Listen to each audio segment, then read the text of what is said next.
Jason Tron. Here. Julie Simpson. Here. Jeff Bard. Here. Robin Cleek. Here. Matt Jacobs. Here. Sonali Patel. Here. Wes Poland here. Everybody's present. Anybody from the public wishes to comment? One, twice, we'll have the presentation from our students at the School of Dual Language, Learning the Dual Way. Good evening, everybody. I'd like to thank you, Mr. Brown and the Board of Education for inviting us to present to you today. We are very excited because we have a great presentation because it is going to be very interactive. I'd also like to thank our staff and parents that were able to come tonight. Quisiera dar las gracias a todos los padres que llegaron esta noche para apoyarnos. Voy a pedir todos los padres y los maestros de lenguaje dual si pueden ponerse de pie para reconocerles. If we could have all the parents and any staff members from Dual Language that came to support us, thank you so much for coming out. So as I indicated, we have a very special presentation, and our special presentation are our students. And so I'm going to ask our students to come up here to introduce themselves, and then we'll go ahead and get started. Why don't we face the board this way? We'll face that way. Turn around this way. We're over here. So we're going to introduce ourselves with our name and our grade. Hi, my name is Jeremy, and I'm in 5th grade. Hi, my name is Emma, and I am in 5th grade. Hola, mi nombre es Valentina y estoy en 4º grado. Hi, my name is Steven, and I'm in 5th grade. Hola, mi nombre es Leonardo y estoy en 4º grado. Hi, my name is Caleb and I'm in 4th grade. Hi, my name is Kaden, and I'm in 5th grade. Hi, my name is Tessa, and I am also in 5th grade. Hi, my name is Alex and I'm in 4th grade. Hi, my name is Micah, and I'm in 5th grade. Hi, my name is Lindsay, and I'm in 5th grade. Thank you, students. And so what we're going to do, like I indicated at first, this is going to be very, very interactive. And so I hope this isn't too much of a surprise for you, but our students are going to help our board. They're going to have a little bit of a lesson in dual language. So students, please take your spots. And we have a teacher here for you. And your teacher for this evening is Miss Tessa Posner.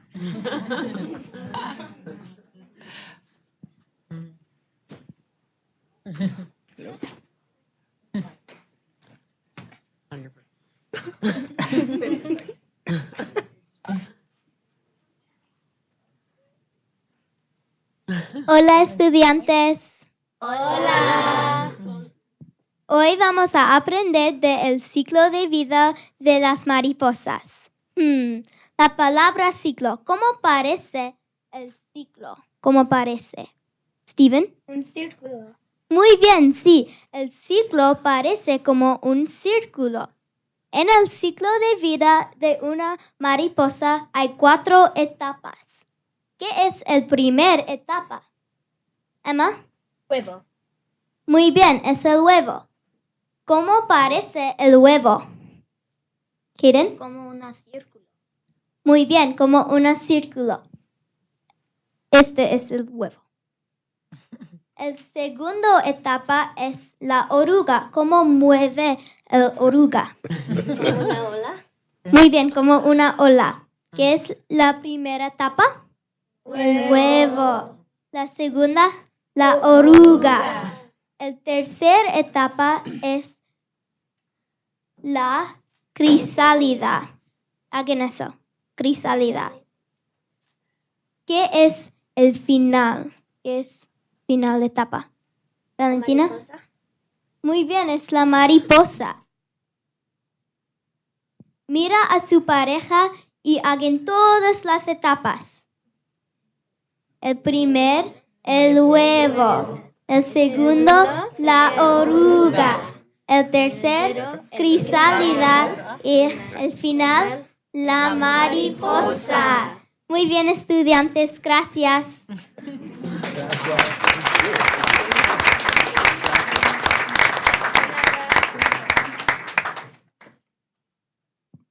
Thank you, Tessa. We'd like to thank you for participating. And just to let you know, this is nothing special. When we told the kids, first of all, that, would you like to be part of this? Everyone said, sure.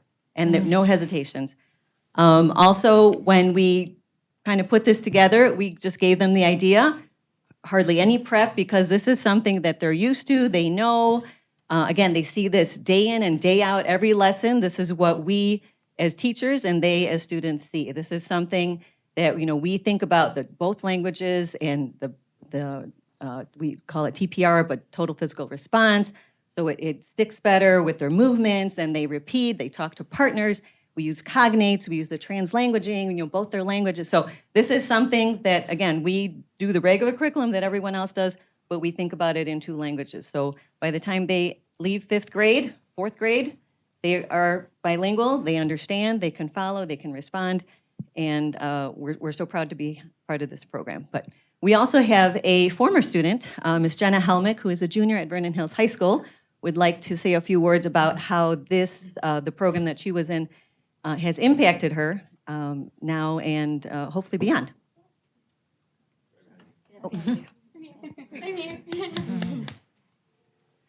Hi, everyone. Thank you for the introduction.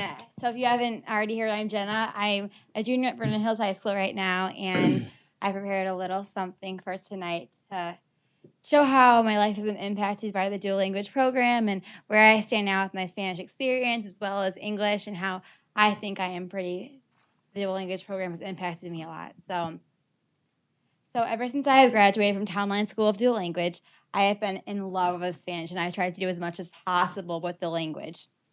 I use it all the time in my everyday life, and I was put in an advanced Spanish class my freshman year of high school, which I had to test into, and I was chosen as one of the select students to be in Spanish 3 honors and not starting from the way beginning all over again. So I'm now a junior, and I am the highest Spanish class my school offers, which is AP Spanish 5. And the next year, we are hoping that with the help of me and other passionate students, there will be further classes that beyond Spanish 5, AP Spanish 5, that will hopefully help other students beyond Spanish 5 that will have experience and help them in the greater world as well. So I'm one of those students that will continue to study Spanish in college and hopefully attain a major or a minor in that language. Then I will eventually influence my chances of having a more successful career and pursuing my goals and eventually hopefully going on to law school. With me having an extensive background in Spanish, such as the language, the history, the culture, I will have such an advantage of attaining clients of all races and ethnicities, including those of the Spanish heritage. Last summer, I was chosen to spend a month abroad studying in Spain, studying the Spanish everyday lifestyle as well as the culture and history that the whole country has. This was so terrifying for me because this is my first time leaving home for that long in general because I've never gone to overnight camp. So this is my first time leaving home, let alone to a foreign country in Europe, which is my first time leaving home without my family. So you can imagine how terrifying that would be.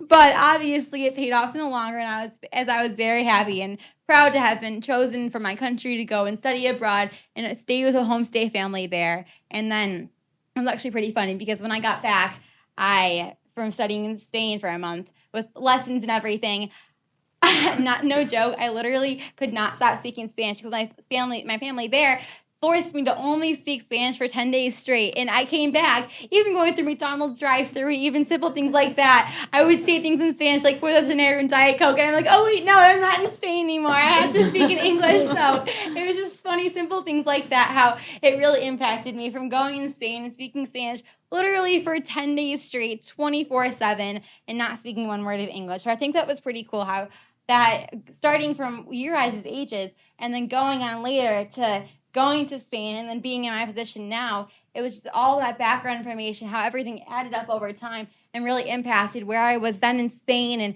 where I am now, hopefully to get a major or minor in college and then maybe asking the board to have an additional Spanish class after that and with other students my age. So I think that was really great to see where I started off and then where I am now and how everyone has to start from someplace and then going on from there. It just keeps on building and building and building, and it really never stops. So I think that was really cool, and it was really interesting to see how all of my hard work, it really does pay off in the long run. So after that, the student that I had that stayed with there, she actually came back to the United States, and I kept in close contact with her, and she stayed in Chicago with me and my family got to speak Spanish with her as well. And my mom, who also had a minor in college with Spanish, but she was trying to speak Spanish with my sister, and it was really funny because she hasn't spoken Spanish in like 35 years. So for her to speak Spanish, it was really great because she hasn't spoken it for a while, so she kept on repeating the same thing over and over again. But I was like, props to her. I mean, my sister, she doesn't know much English. Her first time in the United States, she only knows Spanish. So I taught her the English that I knew. She spoke Spanish to me. So it's kind of like, again, a dual language thing, which I thought was really cool. And even the simple things like her trying deep dish pizza and her trying boxed chocolate chip pancakes, she loved all of it. So it was really cool because I learned a lot of Spanish that I didn't already know from her and from keeping these relationships and through traveling with the Spanish that I have attained in dual language. So I thought that was really interesting. Also, after that, I went with my school Spanish program because I was so in love with Spanish, and I still am, to Peru this past spring break. And we didn't have formal Spanish classes like we did in Spain, but it was still amazing because we spoke with locals there. We went to markets. We had to bargain and stuff, for all those little keychains and everything because you can't pay full price. So it was just really cool to speak Spanish there with all the natives. And again, not let all my hard work go to waste, but to see it pay off in the real world and how Spanish is truly something that can be used all over. In our globalizing world today, it really keeps on spreading and it keeps on getting bigger and bigger no matter where you go. And eventually it will become a global language, which is why it's so important to start from the beginning and slowly work your way up until you can travel all over the world and use it. Even on vacation in the Caribbean, there's all these islands that I know I've gone to myself and spoken Spanish to waitresses and waiters, and even at the dry cleaning these days, there's everywhere that you can go to. So it really does pay off. So I thought that was really interesting to go to all these different places in the world and see, oh my gosh, I started at your guys' age and now I'm almost a senior in high school, and it's just, I don't know, seeing in the real world how Spanish isn't something that I attain in our small little bubble of Vernon Hills, which, hey, I thought was pretty big back then, but really Vernon Hills, it's a pretty small place, as everyone compared to the whole world out there that has so many different races, ethnicities, populations all over. So it's just amazing to speak to people whose Spanish is their first language and Spanish is my second language. And I think that I am bilingual, not only in a sense because I know the language, but because I studied the history, I have studied the culture, and I have gone out in the real world and used my Spanish from the foundation up and really built on it over time. So bilingual to me isn't just about speaking. It's about knowing the true meaning behind it and building on your way up until you get to a point in your life where you know almost everything there is about it and you know how to deal with people from all different situations and speak it and deal with situations. So I think that's what it means to truly be bilingual. And it's so much more than just a language and two languages combined. So I think that's something that I didn't realize until I went out in the real world and started traveling and realizing how these situations, they're pretty unique and how it's this feeling that you get for talking to someone that they wouldn't expect someone like me to know Spanish, but to go out and for them to the look on their face to be pure surprise and pure joy when I know that I just made someone's day by speaking in a language like they are. So the program of dual language, when I was your guys' age, I begged my mom to take me out of it. I was like, no, none of my friends are in the program. I don't want to speak Spanish. It does absolutely nothing, Mom. But she said, Jenna, keep with it. It will do you good in the long run. It will help you get a job. And I was like, no, jobs, you know what? I don't know what a job is. I'm like 6 years old. Why does that have to deal with me right now? But families, keep with it. The kids, for future generations to come, they will beg to not go with the program, and they will beg for the kids to be kicked out of it and to just quit it in elementary school or even middle school when you have a chance and option to not pursue Spanish anymore. But they're going to beg you. It is only in their best interest to keep with it and to keep on building onto that because, again, I have experience in the outside world, and so do probably so many of you parents and board members. Spanish is something that you will use all over the world. So, again, I say to you parents right now that el español es una necesidad que representa el cultural global. El lenguaje es un lenguaje que casi todos saben. Yo sé que ahora, y yo estoy tan emocionado que yo tenía una oportunidad a aprender todo en una edad pequeña. So keep with it, kids, keep with it, families. It is something that is truly amazing, spectacular in the real world and right now that you will never forget. So thank you, everyone.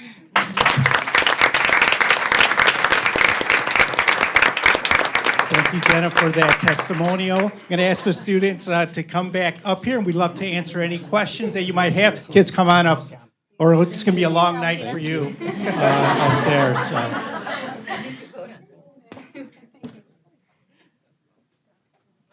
We have any questions for any of our students?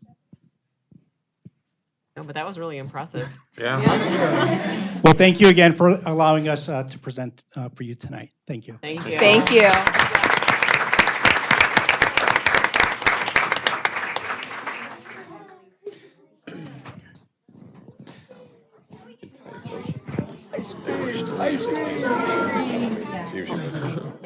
Thank you. What? Buenos no. Buenos noches. I got it. Buenos nachos. Good night. Thank you. Are you an adult though? Most. Most of the time, yeah. Stay here. Take my seat. Grade. There it is. Gripping drama. Seats open. Seats. Oh, ice cream. Thank you for the experience, everything. Thank See you you, guys. bye. so Thank much. you. Thank so you. much. Thanks, Jenna. Thank you. Good luck. Bye.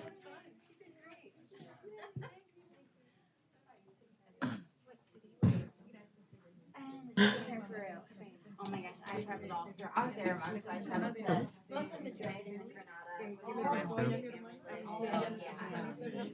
Our next presentation is by Mr. Joe Perkowski, our legal counsel. Good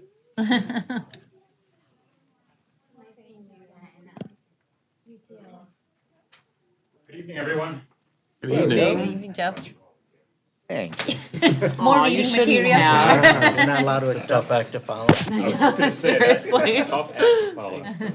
I'm going to see if the junior high school will come and work for my firm since she wants to be a lawyer. Talk very well. Hi. I was thinking of hiring the little Tessa that was teaching me. She was a good She was a teacher. good teacher. I'm just here tonight to introduce myself to those of you who don't know me. A lot of you do know me. I've worked with you over time. Excuse me, John, I'm sorry. Yes. We have to leave the door open. Thank you. Just a legal thing of open doors. That would be a legal thing. Especially when he's presenting. Yeah. Thank you, sorry. No problem. Interestingly, we have been your lawyers now for 20 years, since 1997. So I'm honored to continue to have the opportunity to work with your board, with this school district. I started working with you probably in about 2001. So I myself have been working with the district since 2001 or two. And my area of specialty is labor and employment, but my firm provides a full range of services for all school districts. We represent about 220 school districts throughout the state of Illinois. We have 4 offices. Our main office is in Chicago. Our client base is 90% school districts and some community colleges. So we really do focus on school districts. When you call us, you can expect that we know many of the issues that all school districts deal with.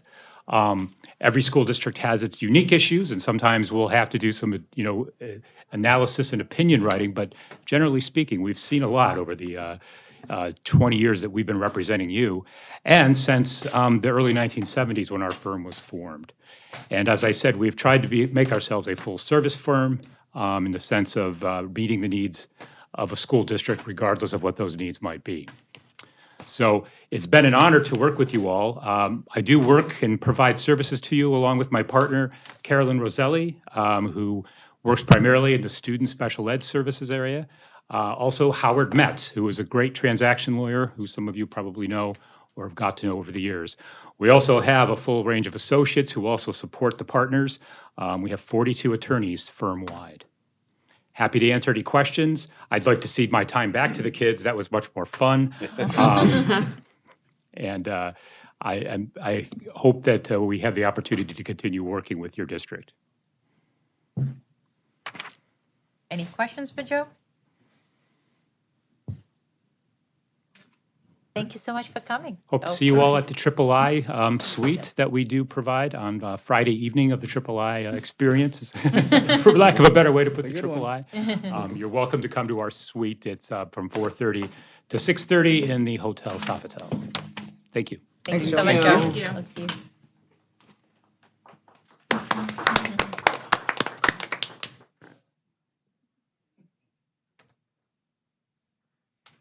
Now to discussion items. The first item for discussion is the proposed kindergarten center design, which we discussed at the last meeting on the 9th. We had the schematic after the presentation. The next day on the 10th, we presented, Jason and Nick presented the same design to the Park District, and they approved the design. So they were okay with it. They didn't have any major concerns other than the traffic pattern was one of their major concerns, which was our major concern, which is everybody's major concern in Vernon Hills around Aspen. But they didn't have anything, any other significant changes that they wanted or any other thing. They were just concerned about the traffic. That was it. We've got team up here. Jason Lemke could not make it this evening, so we've got Jason Marion here, and he'll introduce his team. And I've got Lisa sitting up there also to help answer some questions. We did receive some questions, or answers have gone out with some of those, and then they'll be sharing some answers to some of the questions that were provided with them, some cost estimates, some things of that part. So Jason, I'll turn it over to you. All right. Thank you for having us. Again, Jason Lemke wanted us to reiterate that he was sorry he couldn't make it tonight. He's out of town. Try and make it easier on all of you. My name is also Jason, so that makes it easier. You can only be named Jason if you're working there, right? Yeah. Also with our team is Carrie Van Sant. She's our project manager. And you all know your representative from Lamp Construction, Tom McGrath. And then Lisa was also up here to answer some questions once we move forward. We just wanted to review a couple of plan modifications we've been making since our last meeting to address a few of your comments. Namely being some of the changes we've made to the sensory space. In further coordination with that team, we've eliminated some glass to try and make their space more accommodating to their needs, and then also added a toilet room so that they could have a dedicated use of their space. To think about the connection between the studio and, again, on the second floor, the active play space, we've looked at different methods to subdivide those spaces, so looking at possible future use of those spaces and how we could possibly integrate an operable wall there and how that would impact entry into the maker spaces, into the pedals also. One of the comments that was a part of the discussion at our last meeting was entry sequence here at the main entry of the building and addressing how students come in and how visitors would come into the building. So we've separated the traffic flow at the main entry to allow students to funnel in and have their own dedicated entry, but then also adjacent to that have an entrance that would funnel visitors straight into the administration area and separate those two paths of travel. Again, on the second floor, looking at some modifications we made there, similar to the first floor. In the active play space, what we did at the studio was try to rethink this entry sequence a little bit into the pedals and into those active play and art spaces. And then also adding a toilet room to the second floor too, to think about possible future use and needs in that second floor play space. We wanted to take a look at the building overall and respond to some of your comments about growth, looking at growth in the whole district and how the building could adapt and expand if needed, if there was some expansion in the kindergarten levels in the building. Again, this is the typical plan we're looking at now, and use on that first day, looking at 16 dedicated classroom spaces in addition to an art and active play space, supported by the 4 different maker spaces. And thinking about how the building could adapt and change as need for kindergarten space grew within the district, looking at how maker spaces could adapt to include art, so kind of that STEAM component to the building. So if that art space became a classroom space, how that program could be adapted and incorporated into other parts of the building. And if we grew to 450 students, looking at basically what we were tasked with is an 18 classroom scenario, looking at 18 more traditional classrooms, and then how those programs that were incorporated into art and maker and active play would be incorporated into those spaces. And then looking at scenarios beyond that into 475, 500, 525, and 550, how spaces would begin to evolve over the course of time to accommodate additional growth inside this building. And then taking that next step and looking at an addition. So if the kindergarten grade became large enough at Hawthorne School District, adding an additional pedal, two-story pedal to the building would mean that the building could flex back to its original design, but then now accommodate 600 students. So moving forward from there, I think Tom and Carrie are going to address some of the financial questions that were brought up in the last 2 weeks. First, do you guys have any questions about what Jason just presented with the capacity and enrollment and anticipation of future growth within the district as far as space? Or does that help kind of clarify how the spaces can be used in as a growth model, say scenario C were to take place and you'd have an influx of students? Are there any other questions that you might have about that? I have a question. I'm just not sure if this would really be something for you guys to answer. One of my concerns was really, I understood by the end of the last meeting, I understood what spaces we could envision having to convert to classrooms if the need arose. So I wasn't really unclear on that. I'm just still unclear on how this is accomplishing one of the objectives that I thought we had board consensus on when this whole project began, of reducing student-teacher ratios at the kindergarten level. So yes, we have more space if we end up finding ourselves squeezed and have to force ourselves into a scenario of 25-1, but I just don't understand how this current 16 classroom setup is reducing the teacher-student ratio in any significant way, because these classrooms will start out at 24 kids. So that's not really DLR's concern per se, but the entire team. Maybe I totally misunderstood when the board started this discussion last year. But, and I know 3 of our board members that are currently on were not on for that, but I'm just really unclear how the 16 classroom setup is meeting that objective. Well, if you look at the current enrollment and then last year's enrollment, when you see the students distributed across the district right now, at Elementary South, they're sitting at 25-1, and then at another building, Elementary North, or another building, they may be sitting at 20-1 or less. So when they're combined into one location, you will be able to distribute the students equally across the 16 classrooms. Right. So right now, with 415 students divided by 25, and I don't have that off the top of my head, but you divide that by 16, you're going to have a lower class size. Now, they fluctuate up and down at times, but I thought the ability to distribute the students across all 16 as opposed to by neighborhood, by schools, it helps reduce some of those class sizes down. It helps us absorb growth easier, and it helps us reduce those numbers across, because we would utilize all 16 classrooms Right. as we're going, and then as the enrollment would go up, then we would consider capturing one of the students, one of the studios to add an additional classroom and keep those down. I must be doing different math. 415, first of all, we have an unusually small kindergarten class this year. If you look at the last several years, it's always hovering around 450, not 415.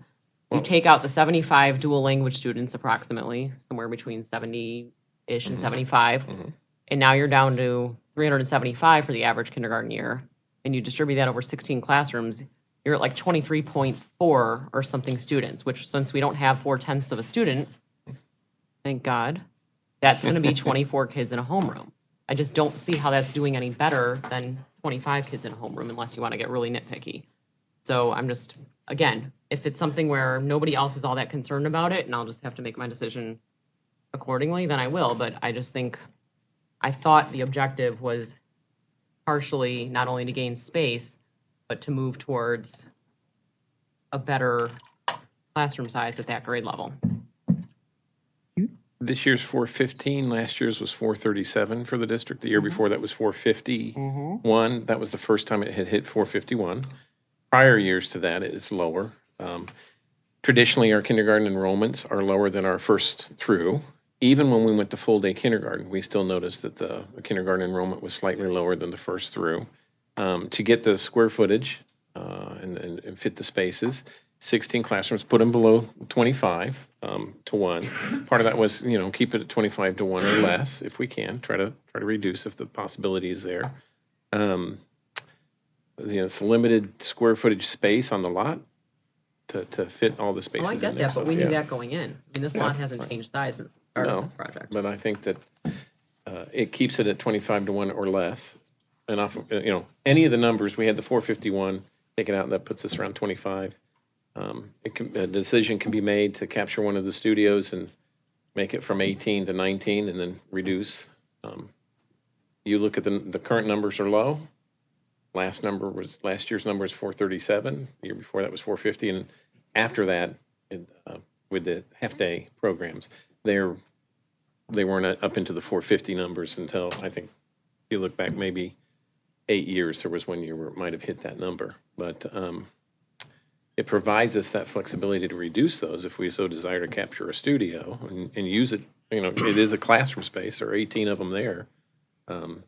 We've designated one for art and one for the dramatic play to give flexibility to it. So, Yeah, I mean, I understood the 25 to 1 to be the absolute maximum, and that we really wanted to try to lower the class sizes in the lower grades. So to that end, I think we should start with a building where we've got our class sizes at a nice level for kindergarten where, it may make a difference in the learning. So, something along the lines of 20 to 1, whatever that means in terms of additional classrooms from the start is what I'd like to see.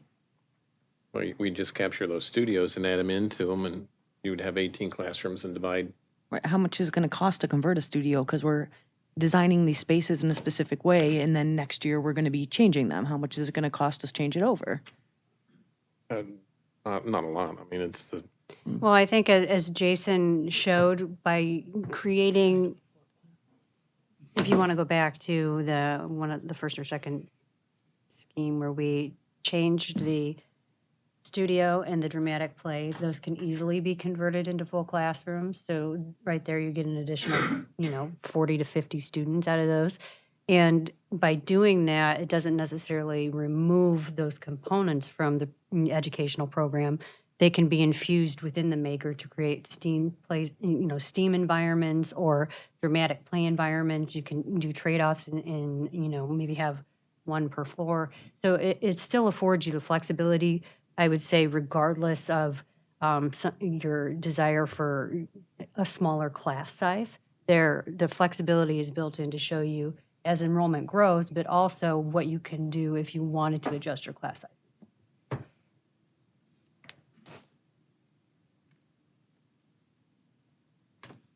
Yeah, I mean, you can capture those two spaces, and you're down to 20, 21 to 1. You add 2 more teachers into the mix. Is it trying to make a flexible use space, a space that can be used as a kindergarten building or another type of elementary building down the road? Flexible use of the environment, 25 to 1 or less, which it does at this point.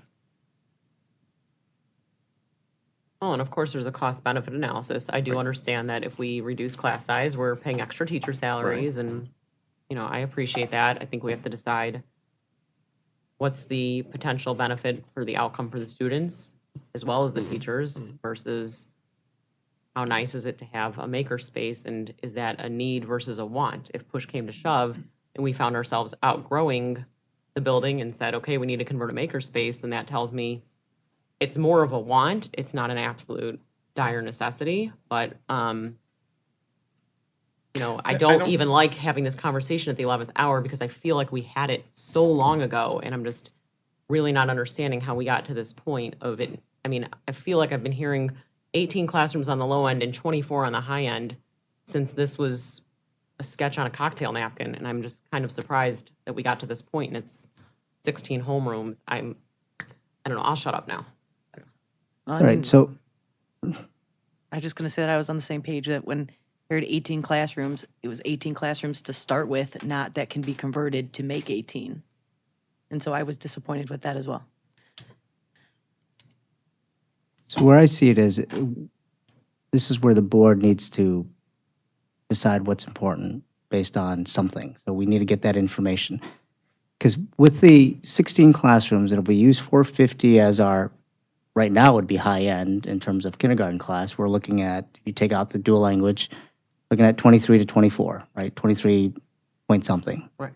You add those two classrooms, or if you just convert one of the makerspace and you have 17 classrooms, now you're down to 22. If you convert two of them, now you have 18 classrooms, now you're down to 20, 21. So what's the trade-off between having classrooms of 22, 23, 24 versus 2021? Difference is with 2021, you don't have those two spaces. With 23, 24, you do have those spaces. What's more beneficial to the students? That's where teachers, what do they think? Would they rather have 23, 24 kids in the classroom and have those two spaces to work with flexibly, to use as they need, pull kids out? So then, most of the times you're not going to have 23, 24 in those classes? Or would they rather have 20, 21 in a class and not have those spaces? That's the trade-off that we're looking at. We ask. I agree, but again, with the pulling out, and I understand what you're saying, is that often there are not 24 or 25 bodies in the room at the same time. Those teachers are still responsible for meeting the needs of every student, whether they're absent that day, whether they're pulled out for speech, whatever it is. They're still responsible for meeting their needs, dealing with the parents and all of the standards and the goals Understood. and the So then IEPs. that's And where so we should ask them, Pulling okay, out what of would they prefer? bodies is one thing, but it still doesn't I mean mean, they're is that something that we requirements can to us. get from the kindergarten teachers to say, for us to decide, because that's what I'm seeing as a trade-off. Do we have 16 classes at this level, or do we have 18 classes at this level? If you have 18, you lose these two spaces. What would the teachers prefer? What does study say is better for the students? So Well, we need something. Right now, we're just going on smaller is better. Is it? What tells me smaller is better? The last I read was you have to get down to 15 to 1 to make a difference. The teachers went through this process in the design phase with this, the folks that are on the team. They went through and talked about the need for the flexible spaces, the ability to pull out and do work with the kids and move them around. They knew the ratio of 25 to 1 or less. They actually helped draw this design with the idea that they wanted to have the maker spaces, and they liked the idea of the studios for art and the others. So, so really a lot of this is driven from the teachers saying this is what they need to accomplish what they're going to get done. So we can go and ask, we can find some answers and bring it back. But in this situation, we went off the guidelines of the board for, flexible space, flexible use, potential to change from a kindergarten to another building, a small footprint if possible, if we can go to 2 stories, 25 to 1 or less, if we can reduce the class sizes. And this concept kind of answers those questions. And it gives you chance for growth. It gives you the ability to reuse space as the growth comes. And remember, it's a 1-year building, so you may have a year where you have a bubble or a reverse bubble. Right now, we're having a reverse bubble. But our reverse bubble right now puts 25 to 1 in some buildings and 20 to 1 in another.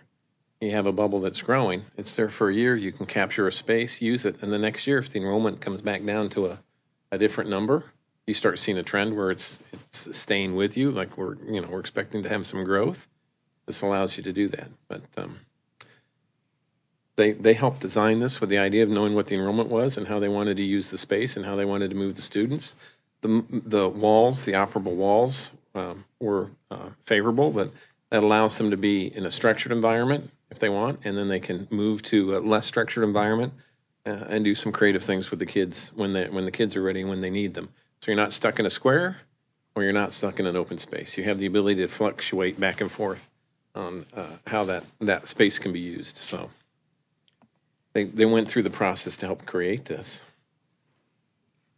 Yeah. If I could, just as a member that was on the team, I mean, I don't think that there would be any teacher who would turn down a smaller class size. I think that would be great. I have to though say that that's the beauty of this design, is that, when we look at it, there is flexibility in there. Regardless of how many kids the board decides that we want to have in a classroom, which depends on how many staff members we decide to hire for a certain grade, depending on the enrollment, we have the ability to accommodate the programming that we want for our kindergarten students, regardless if we're at 25-1 with the Series C projections, or if we decide to take that down. The teachers, we can do that within this space. And that was what we liked about it, was that there were enough opportunities to have those spaces. If you're operating at 25-1, then you have the ability to have the maker space. You have the ability to have some flexibility. If you're not, if you're going to use some of those for classrooms, we can do that too. And that's why I think we like this design as a team. One of the things about this design, as opposed to a traditional design, sort of like an ice cube tray hallway with classes on either side. Excuse me. In that design, in a traditional design, you roughly get 60% of your square footage is instructional space, and the remainder is in hallways or other spaces. Excuse me. This one, we capture about 80%. We got 40,000 square feet in this design, and we capture about 80% of the square footage. It can be used for instructional space. So you're getting about 32,000 square feet of instructional space in this. So it's a good, efficient use of that space that allows flexibility, allows growth, and minimizes sort of your transition spaces, your hallways, and those types of things. So it really is an efficient, compact design that allows you to use more square footage than you might consider. You're capturing about 80% of the square footage in here to be used for instruction for students. Now, it can cause, it can have reduced less than 25-1 as off our current enrollments, and it can be, you can add to it if you want to make 18 instead of 16 without any major huge cost adjustments or whatever, because the two studios can be classrooms if you want to designate them as classrooms. But we didn't have a class size number, or just, the board said try to get class sizes of 20-1, 25-1 or less if we can. And we thought this design comes up and answers that and provides, again, flexibility and usable space and efficient use of space. Carrie, why don't you go ahead, and we'll come back to all these things, because with numbers and stuff, it might make more sense where we want to go, or maybe we don't want to go. Okay. So I thought what Tom and I could do is walk through some of the phases and discuss how we address cost control measures throughout the design process. One of the things we wanted to make clear to you all tonight was that this isn't the first and last time we're going to be looking and monitoring costs for the project. This is early on in the design process, in schematic design. So there we have subsequent phases. We have design development and construction documents, as well as the bid phase before anything is awarded. So the estimate that has been brought before you is not the end-all, be-all estimate. It is taking a look at the project, as it is in the schematic level, at more of a high-level conservative unit cost price. As we move into design development, we get more detail and specificity in the design. And as we continue then through construction documents, we often look at 50% and 90% of the document production, so that we're constantly doing checks and balances against the budget. The thing to note now is and Tom can discuss more on the cost specifics, but with the higher level unit costs, they are more conservative numbers. They're not the bottom of the barrel numbers, and then, hey, we're going to be adding to them. We've done this enough with our experience in school construction and understanding of the markets to know that we need some added padding in there, if you will. Plus, we have the design and construction contingencies on top of that. So we really are in a comfortable spot comparatively in projects at this stage. It is not abnormal to be in the position where we are with the cost budgets. And there are plenty of opportunities throughout the design as we understand the specifics and the details to have a variety of system and material selection options so that we can stay within the budget that the board has set for the project. Yeah, and along the way as we keep moving forward, we'll start to identify different alternates to kind of give us some flexibility on some things. I know there was one question about maybe changing the walls to just the movable walls to more of a drywall fixed partition. It doesn't necessarily have to be a decision we make today. It can be something we decide as an alternate. So on bid day, you can take a look at the costs, you know, how they compare actual hard numbers and make a decision at that point. You know, it's nothing that we have to decide right now today or even at the next meeting. It can move past the bid phase. We can look at it then. There's all kinds of, you know, cost control measures as we're kind of going through. The alternates are one, establishing different allowances and placeholders as we move into the bid phase to really control the costs as we move into construction. So those, you know, some of those little unknown things that come up that we know that always do will kind of be covered. Those are all built in to the contract amounts early on. And as far as controlling the costs throughout the project, we'll develop very detailed work scopes going through the drawings when the construction documents are ready and we're about to go out to bid. We'll look through all the drawings. Every single item on that drawing will get assigned to some contractor along the way. And after they bid, they know exactly what they're including. And line by line, we'll go through and we'll meet with each and every one of those contractors, all the low contractors, and literally check off line by line that they have it included so they can't come back and say, oh, I didn't have that window included in my mind or, you know, in our bid or whatever. You know, we specifically let them know that it's in there now and that's what you're going to do the cost for. So there's a lot of cost control measures that we can take into account to keep those from coming back to you for, you know, oh, we need to add this to the project, we need to add this, you know, those sorts of things. And keep in mind contingencies and especially construction contingencies, those are dollars that are earmarked for potential unforeseen conditions or items that may come up or say, you know, it would be really nice to add this feature. We talked about this. It gives you flexibility even into construction. And there's nothing saying that total amount is going to be used during construction. So the district could realize some savings to the project as a flip side to that. Once you kind of get out of the ground on new construction projects, they're usually very minimal. If you do the right coordination, upfront layout planning ahead of time, unless there's something you guys want to change, you want to move a wall, door, things like that, you know, those are any construction cost changes are usually pretty minimal. Right, and as Tom mentioned, a lot of the unforeseen conditions typically happen at the beginning of the project with soils and unsuitable soils and what might need to be mitigated with the wetland that hadn't been known before. Because if you remember, we don't have borings in the wetland area; we have them around the area. So those are what those contingencies are for. And a lot of the bulk of the contingencies happening when you're starting to move the massive amounts of earth on site. So the potential for them to diminish as the construction goes on goes up, down, whichever direction. Potential to diminish. Correct. Yeah. Thank you.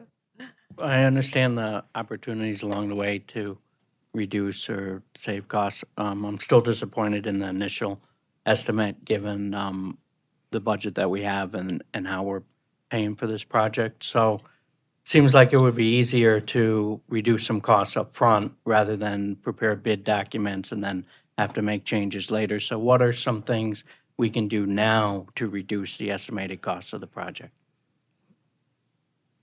Well, the most drastic thing would be to reduce square footage, but that is a very drastic measure at this point in time, knowing that we have about a little over $900,000 earmarked for contingency. So if everything came in all good today, you'd be well under your $12 million mark. But if you were to start chopping away and making some of those drastic measures, what are the things you'd be sacrificing for your educational program? I think really the phase to really start understanding the cost and its impacts would be at design development. Once we get those details and more specifics to the project, we have system layouts, we have better understanding of how systems are operating. Tom will tell you that they will send the package out to trade contractors for more specific cost estimates.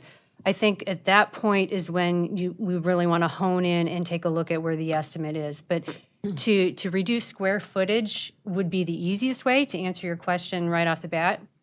but it'd be the most drastic, and it would be not only for the flexibility of the space, but to the educational program as well. You'd be sacrificing those, additional rooms that could help support you for enrollment or reduce class sizes in the future. Some other things we could look at is, like I mentioned, as we go into design development, we have a range. We pick finishes, for example, flooring, ceiling, lighting. There are a gamut of options that we could review for that particular space or holistically throughout the building. And so there's a cost range to those. Keeping in mind that we want to look at not only first costs, but also what are the maintenance and long-term costs, because you could save some money up front and install some flooring or a mechanical system, but later down the road find that it requires a lot more maintenance or early replacement. So those are all things we want to weigh as we're making the decision, so we're making smart, cost-effective decisions for the district now and into the future. But there are things that we can build into the design or look at into the design to help continue to reduce costs. So where are you what assumptions did you make for those when you say you've got this range of options, for interior space, floors, whatever? Did you budget it high end, middle of the road, low end? If we're already at the low end, then we can't cut any more. Right. So where are we in your assumptions? That's a great question. Yeah, typically we like to try to find that middle range. Okay. There's, you look at different past cost history projects that we look at, there's different database like RS Means. We'll kind of evaluate all those and try to find a middle of the road ground. So we have room to chip away at if we need to. But, and those are just, they're general square foot numbers that we're using now until a specific product manufacturer is picked out. That's, when we get to the DD phase, we'll be able to tell you it's exactly $5.50 a square foot instead of $6, or, those sorts of things. We can start to fine tune those a little bit. And that's kind of what we mean when we get to the DD phase or design development phase, is when we can start, making drastic cuts or different changes if we need to, if you feel like we're not comfortable with where we're at in the budget at that point. So the initial budget is kind of midline. We've got room to go either way. As a general practice, that's what we try to do. But, again, markets change, bid day, changes, bidding environments change from week to week, depending on what else is out there, sort of thing. So, Well, and along those lines, just in the interest of transparency, so that the public knows some of the things that are asked when we're not in front of the public. I did ask a similar question to Jeff, but I also, asked what is the possibility of things like exterior finishes where that does not affect our educational programming. Sullivan Center, no offense to the Park District, it's not a pretty building. It's fine, and for the space where it sits in the village, it kind of isn't all that important as to whether it's pretty. I think that, yes, this building is, of course, attractive that you guys have designed, and I applaud you for that, but is it necessary, and how much is that extra going to cost us by having it have these exterior finishes? And glass is really pretty, and yes, I don't want poor lighting because that affects the learning environment too, but what can we do to counteract the fact that glass is super expensive compared to some of this other stuff?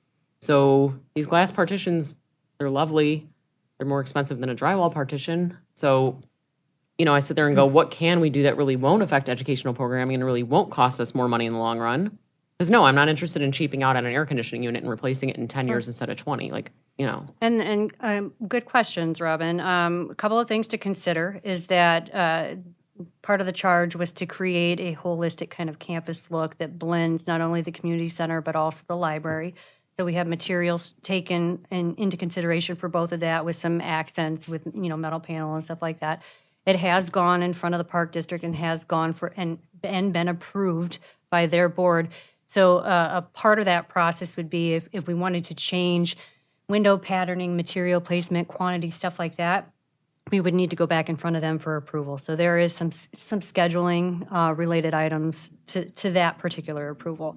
With regard to the specific material types, Jason can tell you more detail, like depending on the type of metal panel we wanted to use. There's a gamut of metal panels, whether they're, how they're gasketed and stuff like that. But that also is attributed to what I was talking about, your initial cost, which is your life cycle cost.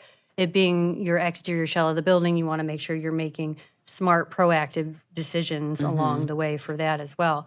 So part of it is getting that, having to go back and get that Park District reapproval. With regard to windows and daylighting and some of the glazed partitions, interior-wise, simply just changing the operable glass partitions to metal drywall and stud.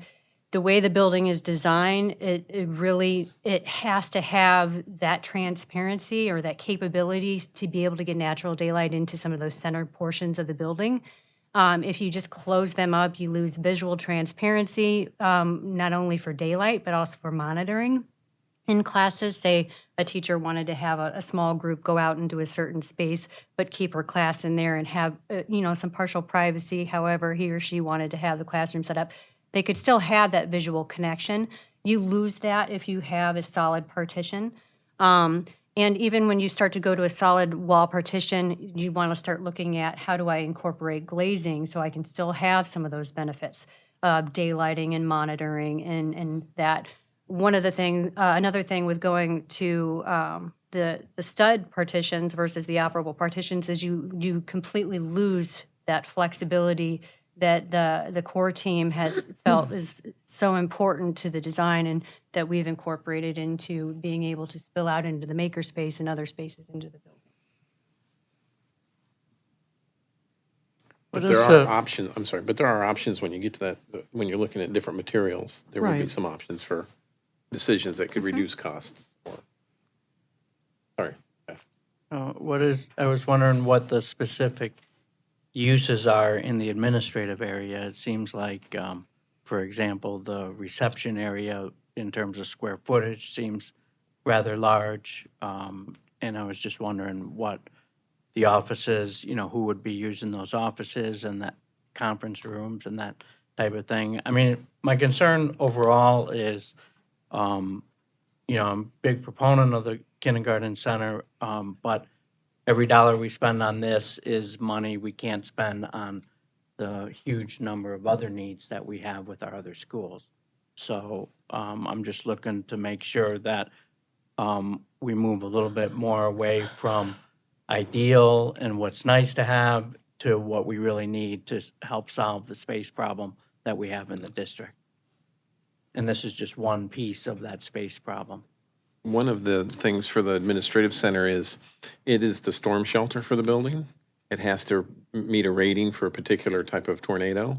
It's cheaper to make the administrative center the storm shelter than it is to make the large group instruction room the storm shelter, so there's a cost savings by doing that.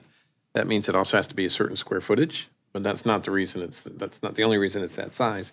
But in there, we have, you look, there's plenty of meeting spaces in there, OT, special ed, all those types of extra services coming in. We'll have places in there to meet. You have to have some nurses space, the principal, obviously, those. So a lot of the adult meeting spaces are here because the student meeting spaces are up there in the instructional piece. So as we're having conferences with parents or meetings with specialists or those types of meetings, they're occurring down in this area. And that's why it's of that size. And also, again, the flexibility of the building to go from a kindergarten to another, like an elementary building. So those are spaces that would be needed. They're not really wants, they're needed, but the square footage of that space also is driven by the amount of people you can fit in there for a storm shelter. What is the reason it's less expensive to make that the storm shelter versus a large open room? Well, the multipurpose area is a large volume, so tall and wider span for structural members, which imposes more wind loading forces on the structure and beefs up the structure quite a bit more than if you were to use the administrative wing. The way you can structure it differently helps reduce costs.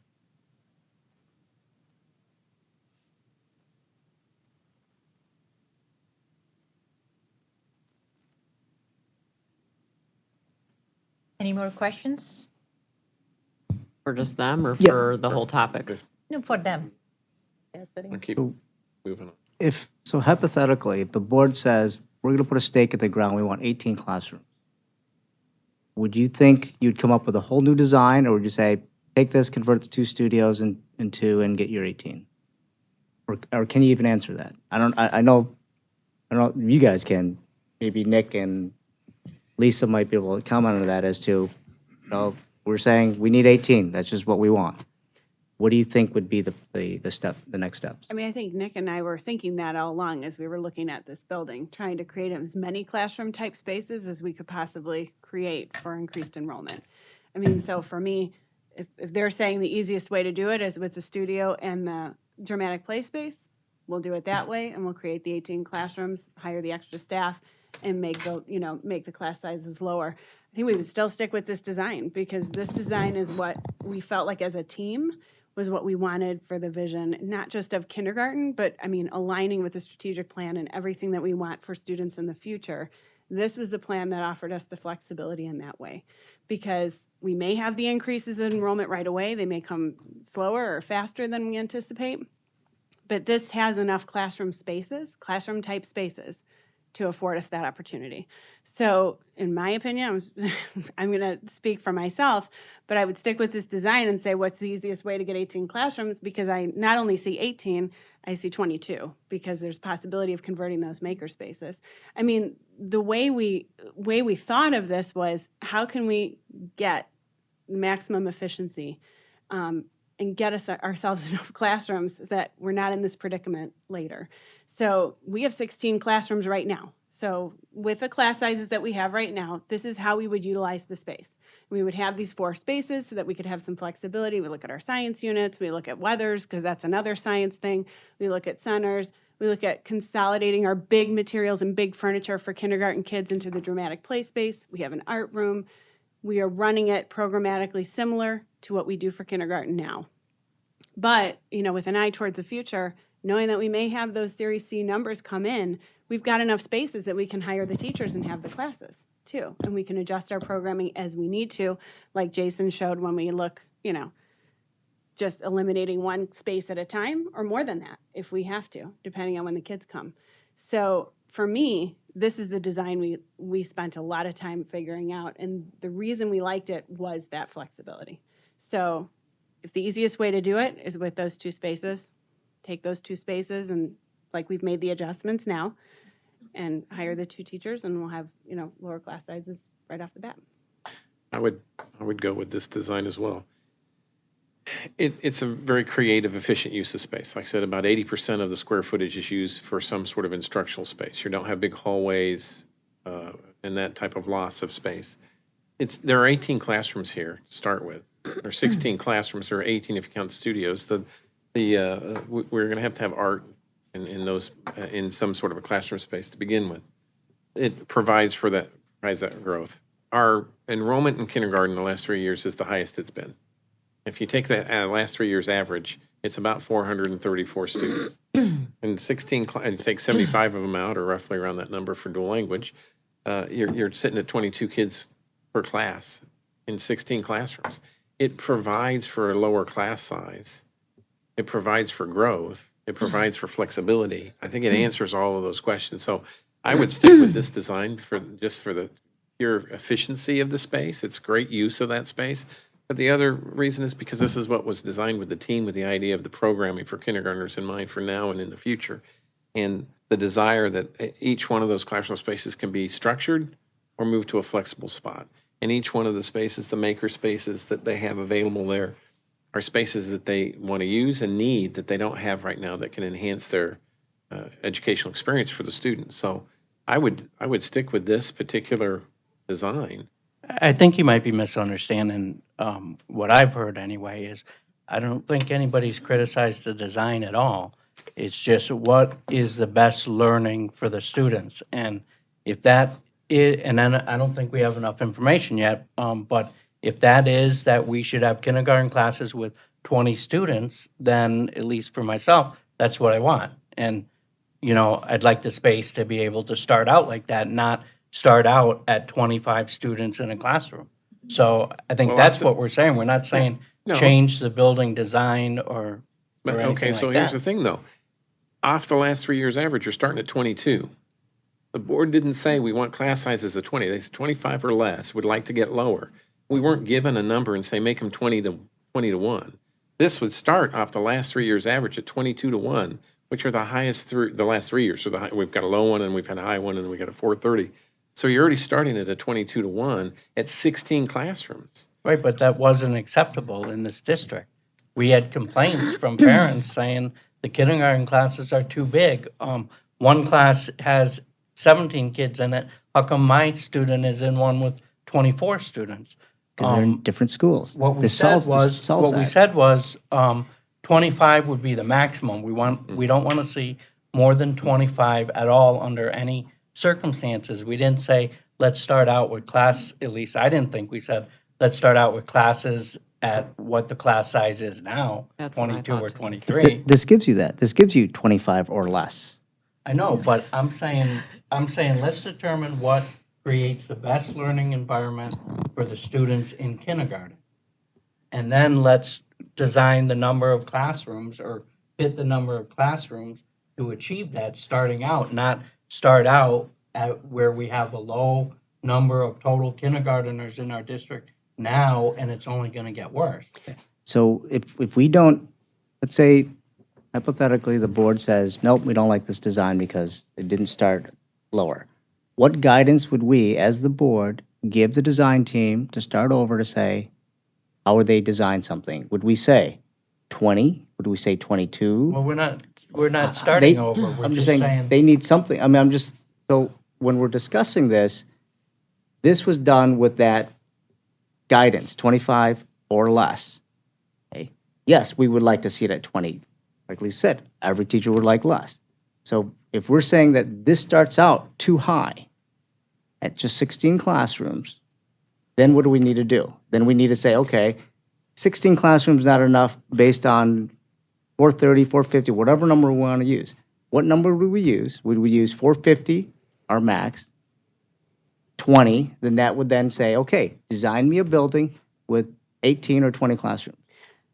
The only That's thing what we would, that sounds like that's what we would have to do to get what you want in terms of starting at that lower number. And if we did, the only thing I would add is if we did start at that number and looking to expand to possibly Series C projections, I mean, we only have as much square footage as we have to work with. Do you know what I mean?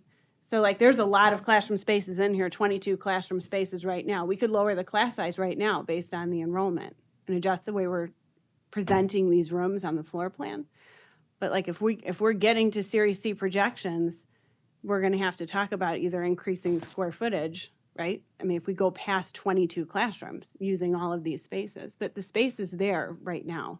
Yeah, but if you start out at 22 classrooms so that the ratio is like 20 to 1, and then you go Series C projection, the ratio isn't going to get above 25 to 1. But if you start out at 24 to 1, you go Series C, it's going to get above 25 to 1. And, So- and this design was also good because we built in the flexibility to add that addition. So even if we wanted to go less. Okay, but that's millions of dollars Agreed, more. Like, where but- are we getting that? Agreed. But that was we only one had of our 12 million to guidelines, start though. with, Like that was so- one of our guidelines, Right. is to build a structure that we could add on to in the future if we needed to. So like all of that, went into the conversation about not just what the educational programming, but making sure that we had enough spaces for now, making sure we had enough spaces for Series C projections. So like I think the question about the design is, this is the design that the team felt like was best. And I don't think we were really looking at, is this going to be best for 25 to 1 or is this going to be best for 22 to 1? This is the space we felt like was going to be best for the square footage that we have, for the ability to maximize the square footage. Do you know what I mean? I think everybody is kind of on the same page here. And the thing is, as I hear you guys say, you're not against the design. You don't like the maker spaces going in as maker spaces. You want them converted into classrooms because that brings the numbers down. And then if we get the growth, then you're just adding kids more, and then they go to 20, we are 22 classrooms, then they go to 25. We get to Series C projection. Right now, if you convert everything, so is that what you guys are saying? Is that instead of having the maker spaces and the studio spaces, convert them into classrooms right off the bat right now? But you have to realize if you convert them into classroom spaces, your overhead operational costs are a lot higher because that's 6 teachers more that you're adding on to get that number from 22 to 20 or 18, whatever you go to. Once you convert all those classrooms, maker spaces or the flexible spaces that we have into classrooms, If the design is not the problem, then is that the problem that you guys are saying? Because the classrooms are 16 and there are 4 maker spaces and you want the 4 maker spaces converted into classrooms. I think my main problem right now is honestly lack of information, which I don't even want to point fingers because I think we all have some culpability in this. But I don't know how I'm still sitting here on October 23rd with no increased operational expenses presented to me for running this building, and then the incremental expenses of changing those maker spaces to classroom above that. It's real easy to go, oh, well, that's just 2 salaries, boom. It's probably not quite that simple. And what's the cost of the maker spaces? If we have to do PD to teach teachers how to use the maker space, I mean, the estimate that was sent to me via email said $3,000 PD. I'm sorry, that seems so low that it actually is truly unbelievable to me. Like, I'm actually, that just doesn't make sense that you could have teachers go from trying to incorporate some of these lessons into their classroom to now having an entire dedicated space that they're expected to use in a meaningful manner. And the only thing it's going to cost us over time is $3,000, maybe $3,000 a year, maybe, I mean, I don't know. That If I just could isn't address- I mean, making if I a can ton of sense to address me. the PD issue, I mean, we're looking at a year worth of planning before this building even opens if we're on the timeline now. And we have the early release days, we have a structure for our kindergarten team. This team has already been talking about the work that they would be doing as a team to plan for the use of this type of facility. So over the course of the year, including our early release days, institute days, plus professional development that we offer, you know, right after school or those kinds of workshops, the 3,000 was based on an estimate of, say, we brought in a program, if we brought in kits. That's typically what it would cost to train teachers on how to use a kit or a new program like that. But when we talk about professional development for changing how we might instruct in a flexible space like that, that's where we would use our time in the next year, even before the building's built. And that do we we would take own the these time. kits? Because I can imagine if we're doing it in classroom right now and we don't have the space to store stuff, I imagine just the increased cost of supplies to furnish that space is going to be an increased cost. And then I'm sitting here going, what's the cost benefit analysis of, okay, let's say we don't convert those maker spaces into classrooms. Let's say we leave them as maker spaces and we go, okay, so the student teacher ratio is not going to be ideal. Are we going to make it a policy that there is a teacher's aide in every single kindergarten classroom? Because I'm sitting here going, the 2-second Google search I did, you can pull up all 50 states, see that for 17 of the states, they don't in Illinois, of course, being one of them, they don't tell you what your student teacher ratio has to be. But in the states that do, it's pretty much as soon as it gets over 22, an instructional aide is required. We don't require it. It doesn't mean we don't have them. I've helped out in kindergarten for at least 3 years total. I understand there's always people floating in and floating out, but that's what they are. They're floaters. And the rest of it is parent volunteer or it's just the teacher alone. Like, we don't have a dedicated policy towards teacher's aides. So if we're going to keep the ratio higher, I think these are all considerations and I think we need a hard and fast number attached to it. I think we need hard evidence in front of us on both sides as to what the benefit is at a certain teacher-student ratio and whether there's no benefit at a certain, we're not going to get down to 15-1. So are we going to just say, well, forget it then there's no point? I don't know that that's really where I'm okay drawing the line, going, well, if we can't get it to 15-1, we might as well leave it to 25-1. I don't really think that's where my comfort level lies, just in my experiences being in a kindergarten classroom and seeing how those classrooms function, especially 2/3 of my kids had half day, but the full day kindergarten, it can be a hairy place in the afternoon, like especially in the beginning of the year. That's a really tough transitional year for those kids. So I'm just not a fan of leaving it 24-1 with no aid and no intent to lower that. And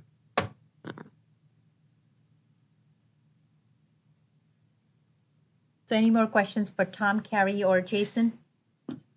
As far as the design phase of the schematics of it go? One more question. So if we don't like this, if the board decides not to approve this, what do we do? Do you have to go back and totally redesign it? What's the impact of a board of us not saying, yes, we approve this. I think one of the things is the board has to address the question that Robin's put on the table. Is there a board direction on maximum class size if it's different than 25-1? Or the addition of aides? Because that's not been a, Yeah, that seems separate to this. well. Yeah, that's it- separate to this. What it could be, except if you're saying you're gonna maximize it 20-1, that change, even if you're redesigning, it changes how many classrooms that you consider to build, because you have to consider what's 20-1 down the road. So, but if you throw this and say, no, we want to do something different, I think it's Time couple and months. money. How much time? How much money? Well, it depends on the level of redesign. It depends on the parameters that were given by the board, but it could easily take 1 to 2 months on the low end of it, 2 to 4 months on the high end of it, depending on, your desire to have us come back in front and show you design updates and iterations. We could do that more strategically and have the board involved at special board meetings and weigh in on that. But keep in mind that would also factor into the design process, because it would take time out of your schedules to be able to participate in that type of design and shredding and features like that. I think we are just looking at converting existing space into classroom space, and that's not a huge redesign effort. Yeah, I don't want to send anybody back to the drawing board. And just capture the 2 studios and you've got 18 classrooms. Here's my It's question six- though. So But we'd also like to hear, is it going to make a difference, Right. smaller class sizes in the learning? That's what this is all about, is learning for the students. So if the professional educators come back and say, no, it doesn't matter, then we'll just go with this. No question. right, well, and then so if That's what- we take they- away the studio spaces right off the bat, and so then we start at 18, what are we doing with art? What, It'll go in the maker It'd be in the space. makerspace. Just It'd be move to the scheduled in makerspace? there, right. It would become more of like a STEAM space where it's infused with science, technology, and arts and math. You just rotate through there. So if you think of 4 classrooms around, in essence, No, I get that it's Yeah. easily converted to 22. I yeah. can see this. Yeah, but I can see that. no, I understand that. But what I was going to say is if you take the makerspace and you're going to assign it for art, it's going to be one day, it's just going to be used for art. So then those classrooms don't have access to it because there'd be 4 periods of art in that space. So is the board looking for feedback from the kindergarten teacher saying, do you want 23, 24 and have that studio, or 20, 21 and not have that studio? Is that I what would we're be trying? honest, maybe I'm stupid, but when they came to this and presented this, I assumed the teachers and the faculty designed it and they felt that they could handle the ratio. That would be my And that's assumption kind of why too. I just said, it is what it is. Yeah. Let's worry about moving on. So I'm of the opinion, if we can get those studios and all that other stuff divided up, so we can get more classrooms out of the space, should we have a bubble or whatever, let's roll with this, because we keep taking 2 steps forward and then we have members here who go 3 steps backwards, and it's starting to get kind of frustrating. The ratio thing should have been a hammering point months ago, not now when we have this sitting up. I'm of the opinion, this is what they brought to us. They feel they can teach in this environment, but they're the experts. They're the one that designed it, so. They're the experts. If we can get it, so we can get some extra classrooms out of it, if we get a bubble, it's only 1 year. That bubble could be gone the next year. We're just filling a space for 1 year, and then it could diminish the next, because I'm looking at the numbers and they fluctuate like crazy. And you get 450, and then you're down to 413. There's no way, we're never gonna capture a building that's gonna meet everything right off the bat. Well, Wes, you were on the committee. I mean, what did the kindergarten teachers have to say about the makerspace versus classroom ratio? Are they just used to the 25-1, so it's a non-issue? Like, what was your sense if you got one?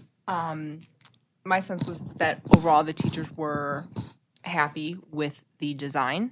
They felt that most of their what they wanted was incorporated. I did bring up a couple times about the ratio, and I think overall, like Lisa touched on, that being able to have the flexible spaces was what they liked, Okay. because there was 18 actual classrooms. Then that's limiting as well, because then they have the walls and they can't just open it up. If I mean, I think at this point, I think like Lisa said, if you poll 15 kindergarten teachers, 15 are going to tell you, sure, smaller class sizes sound great. Would they make the trade-off for the flexible space? I don't know. They did by saying this is their design they wanted. There were not 15 kindergarten teachers on that panel, you understand. Okay, so it's whether you think the 2 that were chosen were representative of the rest of them, I don't know. Maybe they were, maybe they weren't. That was what happened, and it is what it is. But I think the issue we have to ask ourselves is, regardless of what, the teachers feel, or regardless of what the parents feel, or regardless of what we feel, our job is to improve student outcomes. So do we have an opportunity here, now that we have a new space where no shovel has gone into the ground, to make student outcomes better by reducing classroom size? And will it be worth it in the end? And I think I'm not ready to vote on this issue tonight, because I would like some time to research, some time to have evidence, because I understand what Matt is saying, and I appreciate that, but when we give these objectives to these various committees and these core teams and all the rest of it, we think we're being crystal clear at the time. We don't know oftentimes until we get that design back that we go, oh, that was either misunderstood, not made clear, or it was miscommunicated, or whatever. So this is the point where we're going, okay, yes, we said 25-1 at the high end, but we also said we would like to see it significantly lower. So we didn't put a hard and fast 20-1 number on that, but at this point, enough of us have said we expected that to come in lower in a significant way that I think it's worth discussing. And I do think that it's worth looking into, would there be a meaningful way to improve student outcomes where we could, if we could afford it? And that's all that's always the concern, is the big if we can afford it. But I don't think it's worth, for me, voting on tonight going, I have no idea. Maybe 20-1's not worth it. Maybe teachers' aides aren't worth it. I don't know. But my sense is, from having spent time in kindergarten classrooms, at a minimum, teachers' aides are worth it. But we can't make a decision on teachers' aides on the design. That is our I'm decision. not on a saying that, separate but one it would right now. definitely affect whether I think those spaces should be converted to classrooms. We can't make that commitment right now at all about that. I understand that, but it would affect whether or not, if you came to me with evidence from numerous reputable sources that said, listen, if we can't get this down to 15-1 or 16-1, this is not going to make a difference, I go, okay. So my assumption is similar to Matt's, is that the core team came up with this design with the teachers' input, with the administration input. My assumption is they're saying this is what we have here is for the best outcome of the kindergarten students. Given the constraint of dollars and square footage that we have, this is the design that, in their opinion, they're the experts, they're the teachers, they're the administrator that kind of know what makes a difference and what doesn't in the outcome. They're telling me by presenting this that this is the best. So I don't know what information we would gather for us to then counter that or to go a different direction. So I'm trying to understand, what more information, if you're not ready to vote now, you don't think that by them presenting this, looking at the outcomes of the students, looking at how the space would be used, talking to the teachers, talking to the administrators, what more information would the board need to make a better decision? The teachers may not be able to say, especially the ones that have always taught in our district where it's always been this pretty high ratio. I don't know that they would be able to say, here's the data on measurable improvements or not in student outcomes as you reduce classroom size. They may say, yeah, of course, it's easier if I happen to have a homeroom one year of 21 kids. That's essentially an experience and a feeling. That is not data to me. That is not saying, by fifth grade, these kids are going to be better off because they spent time in homerooms with smaller ratios. That's not data to me. That is an experience. It's a feeling. They're experts to the extent of their experience, but that is not collective data that has been done, statewide, nationwide, where you can sit there and go, student-teacher ratio at some point matters. Now, can we ever get it to a point where it matters? We know that CPS sits at 35-1. We know that there's districts that sit at 13-1. Where is the measurable statistically significant difference come in? I don't know that any teacher on that core team can sit there and go, boom, here's the number. What I've been told is it takes a significant reduction. Reducing 2, 3, 4 kids is not enough. I've been told that too, but I don't have data. Can I add something? Senate Bill 1947 states it has to be 15 to have a measurable impact. That's one of the core targets. It's 15-1. There was a lot of research associated with that. Now, would that count if it was like, let's say there were really 25 in the homeroom, but it's a teacher and a teacher's aide?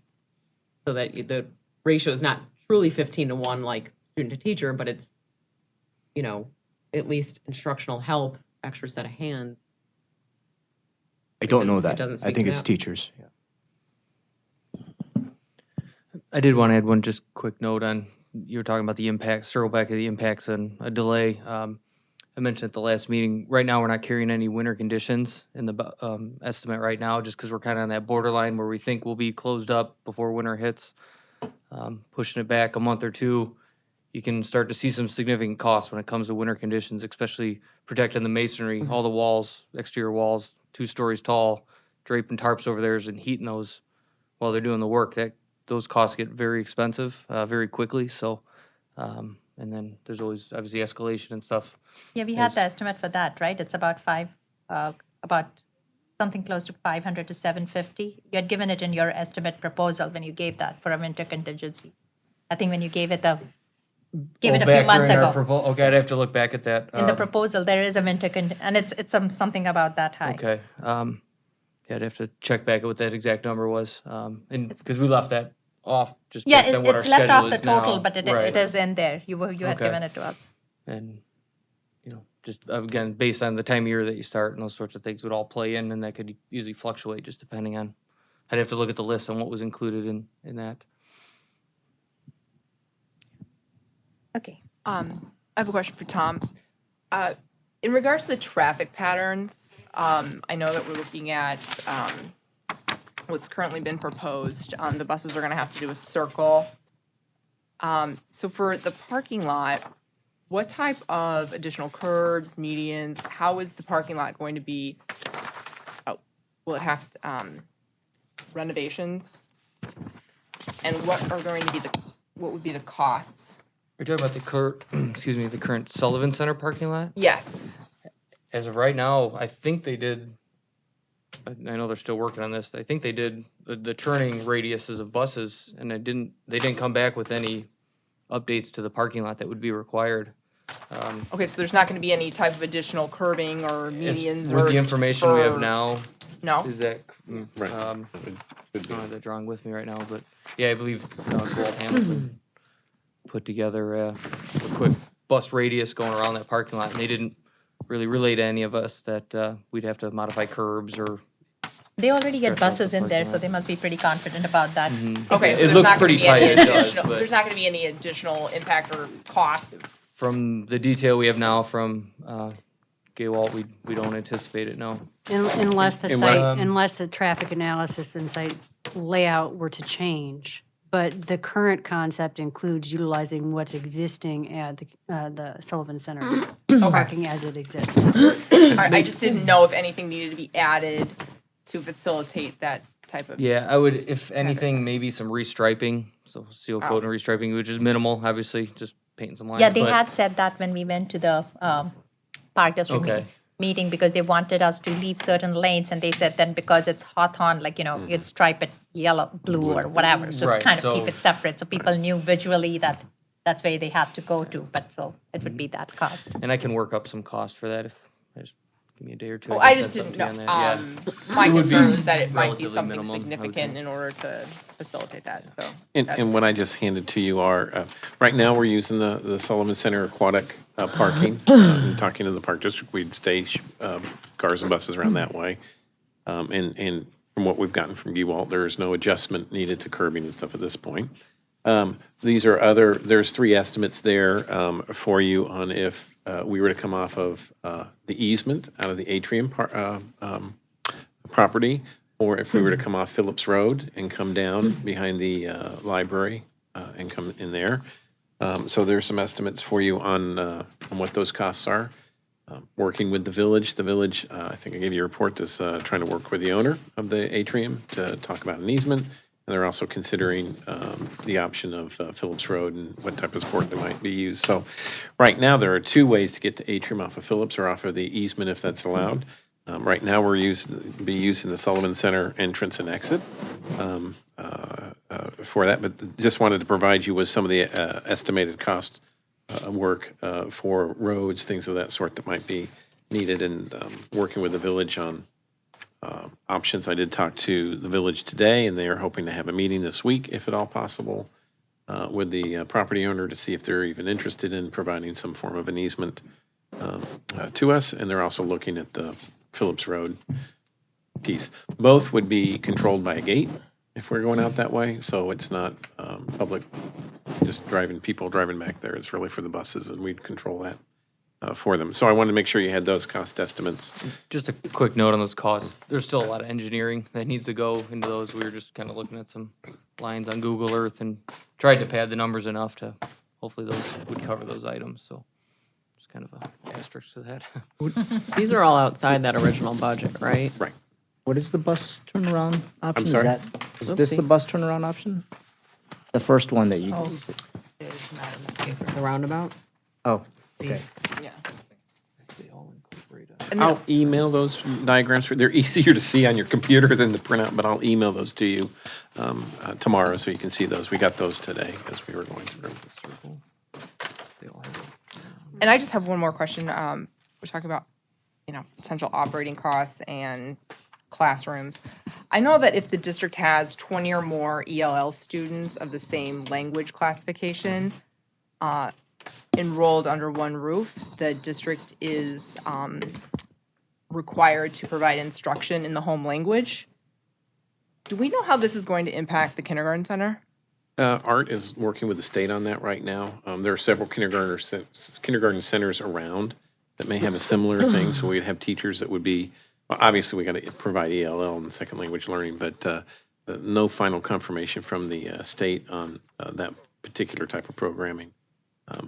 And you're concentrating all our languages, Spanish, Russian, Korean, all of them are in that situation. Right, because now, it's spread across 4 Right. buildings. So we're trying to get some final confirmation from the state on the programming at a kindergarten center and how they allow that to occur and support that. Okay. Because I guess as I understand the law, because they're under one roof, we have to provide those services, so. I mean, we could probably look at the last couple kindergarten classes we've had and just sort of ascertain whether there ends up even being 20 of one language Right. outside of English. And in some of our languages where we have those and we can't find a person in that language, then, we try to provide them the extra ELL support to them as well. Some of the languages are very difficult to find. I could imagine. Yeah, 63 in the district. Also, I had cost estimates. I know that Julie, you had asked some questions about what happens if you made the walls or changed the walls. So we have some cost estimates of those as well. These are the types of things through the design phase. You get the details through. You might make them as alternates if you're going out to bid. Different types of things. But these were some estimates of what the change in that might be. Thank you so much. Can I ask Abe a question? Yeah. Do we have an overall total operating budget for this building I'm not talking about increased cost over what we currently pay. I'm just saying, what would be the overall operating budget for this building annually? Or what you can predict is to be year one?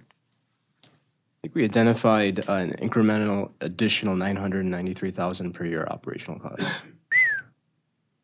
But we had that estimate from before. There's been a lot of numbers. I mean, there's been a lot of numbers. I don't know each one off the top of my Abe, head. where is that gonna come from? Huh? Sorry?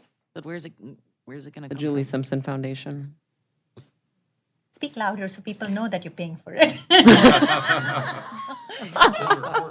I mean, come on. Get it on record. 993,000. Yeah, where are we getting that? And From what you. what deficit is that going to put us in? Minus 990. Well, no, that would be assuming we're balanced right now, which we're not. Well, I can get into that with the tax levy presentation. I do cover some of the budget needs for 2018-19, and that's one of the pieces. Okay. Thank you so much. Thank you. Part of that as well is Thank you. in preparation for negotiations, Abe and I are working on where can we have cost savings within our budget as well. So we're working on some of those areas. Thank you so much. Thank Terry, you. Tom, Thank you. Jason. Thank you all. Jason handed this over to you guys before he left.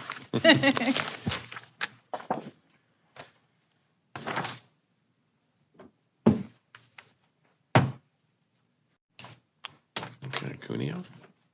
The next, anybody want a break? Quick break? Anybody need one? Jason raised his hand. I'll take one too if Jason's Okay. taking one. 5-minute break. No, 2-minute break. Okay. I knew Robin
of the new developments at Cuneo Museums and Gardens, Woodland Chase, and Melody Farms into their new neighborhood buildings.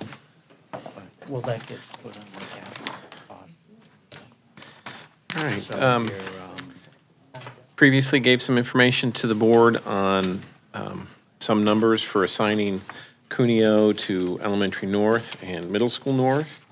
Reevaluated that with both Mr. Collins and Mr. Natal, reevaluating the numbers at the middle school levels and looking at the impact, and still come back with a consensus between the three of us, Middle School North being the better location for the middle school assignment. The biggest draw on that is that you have the ability to reach into the John Powers building to capture some classrooms if absolutely needed with continued growth.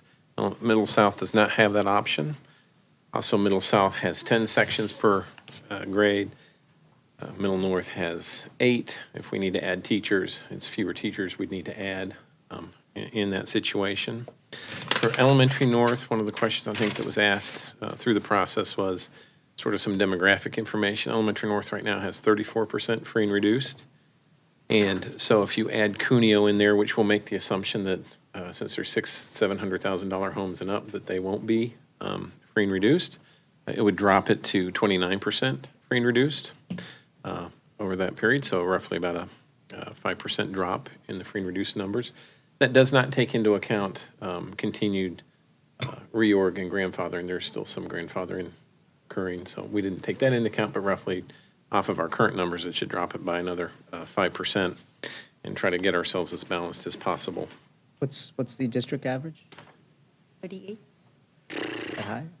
30, I don't remember the right now, high. what the district It's average is. 38-ish, I think, the last time I saw it on State of the District. It kind of goes up and down each year. The economy's getting better, so when you had the economic crisis, it jumped up.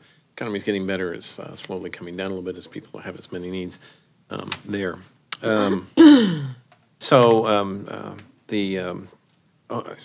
Available for questions, but the idea is to assign to Elementary North and then to Middle North, and then the Melody Farms and the other new neighborhoods, Woodland Chase coming on, place them into Aspen and Middle South.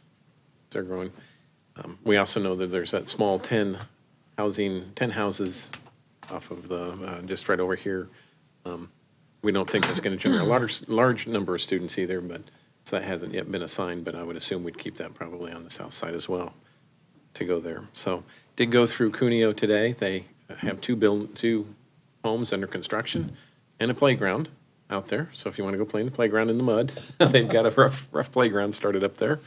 I sent you some information on the projections of homes to be sold that the village sent to us. They still expect 128 homes to be built, but I think it was around 30 homes to be closed or sold in a period of time. So they're building their show homes right now. So I didn't know if there were any questions about any more information I might be able to provide at all possible. That area, Riviera, whatever, Estates or Estates. is that built out, and No. what school do they go to? They go to South. They go to South South and and Middle South. South. Right. It's not completed It just as has of yet. There's still Probably still another good 20, 30 vacant lots in there, which might be vacant 20 to forever. 30? It's a 60-something lot development. It's probably about half done. Do we have any more updates from the Woodland Chase? Because, that subdivision is getting divided between us and Lincolnshire, right? That the subdivision. But do we have any more updates on where that stands and kind of situation? At this point, it's still split between Lincolnshire and Hawthorne. That also would include the high school district. So the developer has actually 4 districts that they would have to get to buy into going all to one location. The Woodland Chase, we don't want to, give it up because there's revenue there and students, a small number of students. Lincolnshire is full, and they've already built their additions.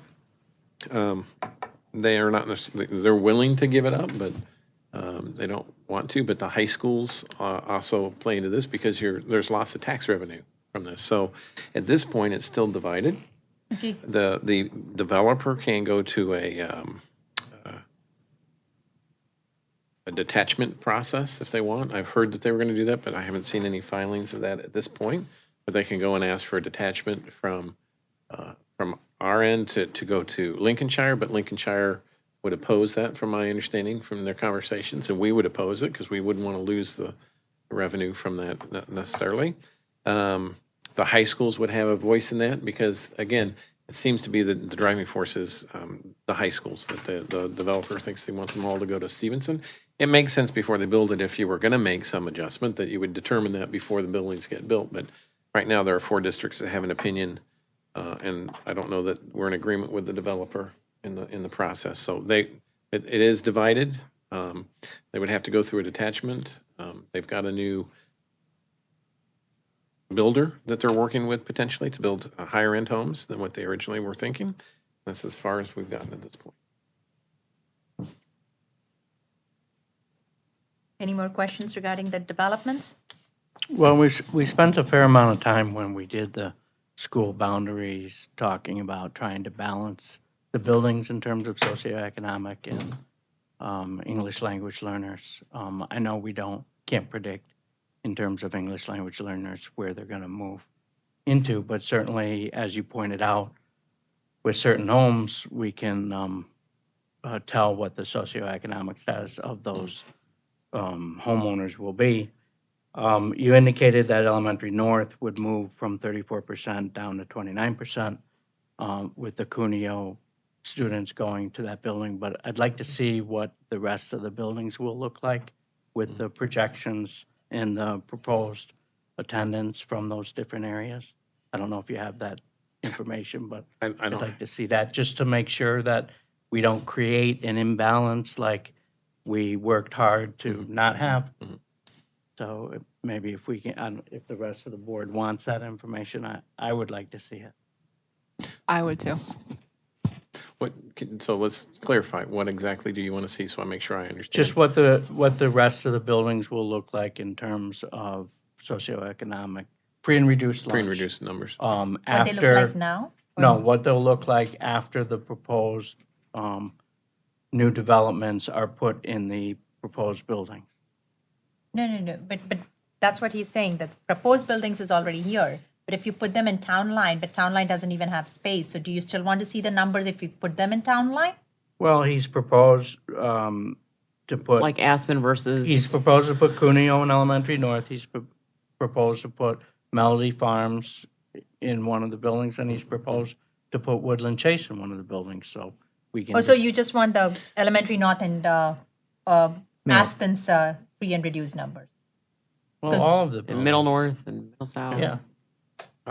So you've got the estimated impact of Cuneo to Elementary North. Right. So I can give you what Town Line looks like. It's not getting, I can check to see what it's free and reduced or what we project it to be. Wouldn't be adding. Aspen, try to make some guesstimates of what it would be like with the addition of Woodland Chase and Melody Farms. And then we're not adding anything It all into stays the Elementary same. North. Pardon me? It all stays the same. Right. Yeah, so I will try to get some of those Town Line. numbers too. The difficult one, what I'll use is the Amley apartment complex as a model for the Melody Farm That makes sense. from there. And so I'll look at what we have at Amley and use that as a percentage. So let's say it's 20% in Amley, then I'm going to, whatever the expected enrollment is from the Melody Farms, we'll say it's 20% and go from there. Right. Okay. Can you explain one more time, and I'm not trying to be contrarian tonight. At Middle North, I know every time I ask a question about space, I'm told that the answer is, well, there's flexibility in scheduling, which is sort of a very abstract concept to somebody like myself. But when we are told that they are having gym in the cafeteria and that there's 90-something kids enrolled in orchestra in a room that holds like 50 comfortably, 60 if you're squeezing, 90 is insane. Where are these extra students going in there when we've been told Middle South has space and Middle North doesn't? I'm not, I'm still not getting how we flipped the script on that. Incoming class next year is like 5 kids more. So how is that gonna? We took that into account as we looked at those. Now, what's interesting is the buildings have opposing situations. The Middle South has program space, more program space, but the music suites, the gym spaces, they're larger. Middle North does not have those space. Middle North has some, with the John Powers and with some of their scheduling, they have classroom space that they will be able to fit. Middle South is pretty much out of that classroom space with the increased enrollments they've had. And then, of course, we have LOP in there. So the ability to reach to John Powers and grab some space makes Middle North a favorable location for that in this situation.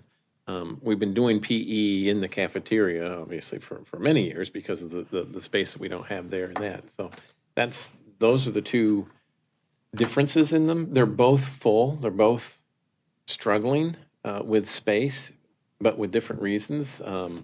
Obviously, having PE in the cafeteria while you're eating is a problem at Middle North. At Middle South, their cafeteria is too small for the number of students that are in there at times too. So luckily, you're not doing PE in there while they're eating, but that's sort of the differences in those. Now, I'd have to check the enrollment for the choir or the band, the orchestra. I don't know those. Well, I mean, I just don't want to do something where we have to start going to like a lottery system for the fine arts or something. I mean, these are programs that not only a lot of students take interest in, but it happens to be sort of a feather in the cap of this district. We're very good at it.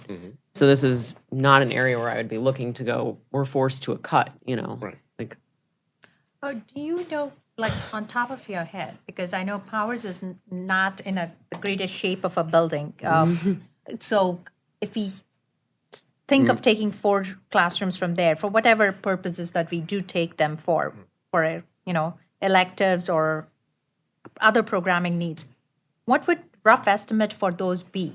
To turn them into classrooms? Yeah, or to turn them into functional space with, I don't know what falling down on me. Yeah, no, they're functional. I mean, we've got some things stored in there. We have to find some place to move some of those things, but they've got whiteboards and the lights work and there's electricity, but it's not horrible. It's not terrible. I've been in the building very recently. It's not horrible. I mean, it's easily convertible. It's painted out to sound like a dungeon. It's not a dungeon. Like, it's easily convertible at minimal cost. I won't say it's free, but minimal cost. Okay, I just want to know, like, is it, what is the? There's no major renovations needed. Okay. No rewiring needed, no major renovations. So James and his crew can do it. To us? Well, there are 4 classrooms that are Hawthorne classrooms. So we'd probably go to the bottom 2 first if we could. And we have John Powers students that walk over every day, so it makes sense we could walk in the other direction if we need.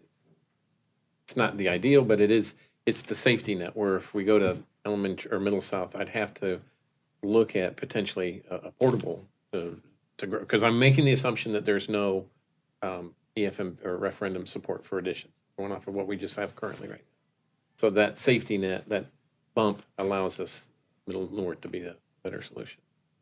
and did you get a chance to talk to Pulte about money beyond what they have to give for Yeah, I have not talked to them yet on that. I'll be trying to reach out to them next week.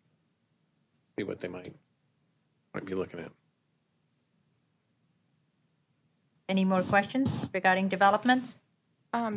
Nick, just to clarify, for the Woodland Chase development, you mentioned that the developer was talking about filing a detachment or to detach from which district? Us. From us to go to, right, Stevenson. What would the loss of revenue be for us? Like, I'd have to go back and check, but any dollars right now are significant, but I can go and get a quick estimate. I don't have it off the top of my head. I had a chart last year we were looking at on some tax revenue, so I'll have to find it and bring it up to get you that more accurate number of how much that would be. I know that, like the high school, if you're gonna allow that to go, they might say, okay, we're gonna give you some impact fees, but that's a one-time. But you're gonna allow it to go, you want some reoccurring rent potential. But I'll have to look to get you the most accurate number off of that. okay. I mean, I would also like to see that number in conjunction with what we would have to spend, not only spending per pupil, because that's a pretty easily attainable number, but since we don't have space to put more people, then how much is that gonna cost us in portables, in potential additions? I mean, because that's not just, I don't know if I'd be so opposed to detachment just as a knee-jerk reaction, considering we don't have places to put them, even if the income is significant. Woodland Chase's impact fees are $167,959, assuming of the entire development of 34 3-bedrooms and 17 4-bedrooms. That's If all 37 houses came to here, us. or if all 37 homes went there. We have a little. That's the impact fee, so you can calculate the real estate taxes from there. We have a little bitty triangle at the top. I think we have like 12 or 13. 14 homes that come to us, and the rest go to Lincolnshire. 10 homes at 5,000. I'm sorry? Doing a rough off the back of the napkin. 10 homes at $5,000 in taxes revenue to the district would be, that's what we would lose. If we gave it up, roughly. If we gave it up, Every year. Every year. No, right, but. I don't know, 12 or 14 homes, I mean, a dozen? 18. Yeah. From 128 homes, we are getting 120 students as an estimate, so. I'll have to go back and find some of those numbers. Again, we've got that top triangle, so we, depending on who moves in. One of the issues with it is there are homes that have the property line that runs right between the two districts. So you have to then define who's going where. That's always tricky. But I'll get you some of that information. I'll get you the tax. Yeah, I just, Right. I mean, Curious there's a to- cost benefit analysis, obviously, of do you want to spend the dollars in attorney fees to fight something that brings you a certain amount. But right now, all 4 districts don't seem to be on the same page to give them up or take them. So the board asked, I think with Jeff, the demographics. Do we need that information before we vote tonight? Or is that just information we would like to have sometime later? I'm personally more concerned with space constraints than attempting to balance this by socioeconomic status, but that's just me, so I can't speak for everybody. I don't need it. Jeff, you're the one that Yeah, asked I for would it. like it. Before we take Yeah. action? Yeah, I don't see a rush to take action. Who else wants? I agree with Jeff. I'd like to see that information. Matt, do you need that information to vote? I don't know, but I'm willing to wait for. I'm willing to wait. I I'm mean, willing it's to wait not, too, there's but I no- don't need it's to. no skin off my nose. There's no rush, is there, Nick, to No, we decide? don't, you don't have to make a fine. decision today. It's just, Other than the people, two people that might buy the 2 homes that might be there might want to know, right? We're trying to decide so that whoever is considering those homes in Cunios know where they're going. So that's the only, So do we nothing's table been it- sold yet, so. I don't know if they're flying off the shelves in the next 2 weeks, so we can probably, We table that action item till next week. sure. Yes.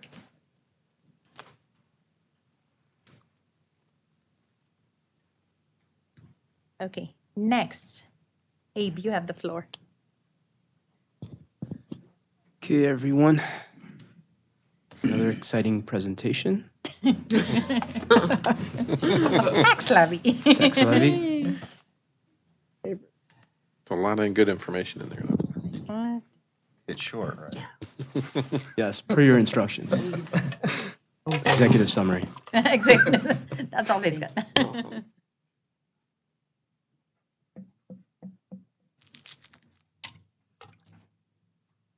You mirrored up to it. I did. I think it's warming up. Here comes the man.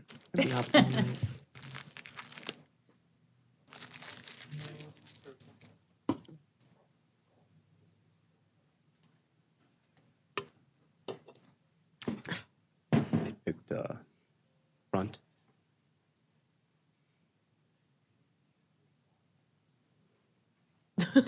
It's part of my charm. Huh? I said I felt bad that a lot of the staff is yawning, and Wes said, well, if you wouldn't have asked so many questions, I said it's part of my charm. Good try.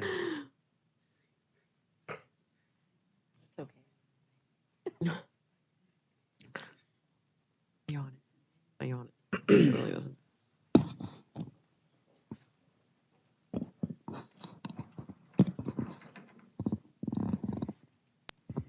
It's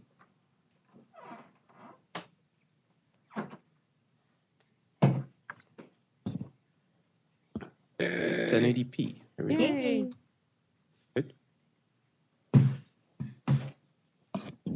Okay, tax levy presentation. This is an action item for approval on 11/13.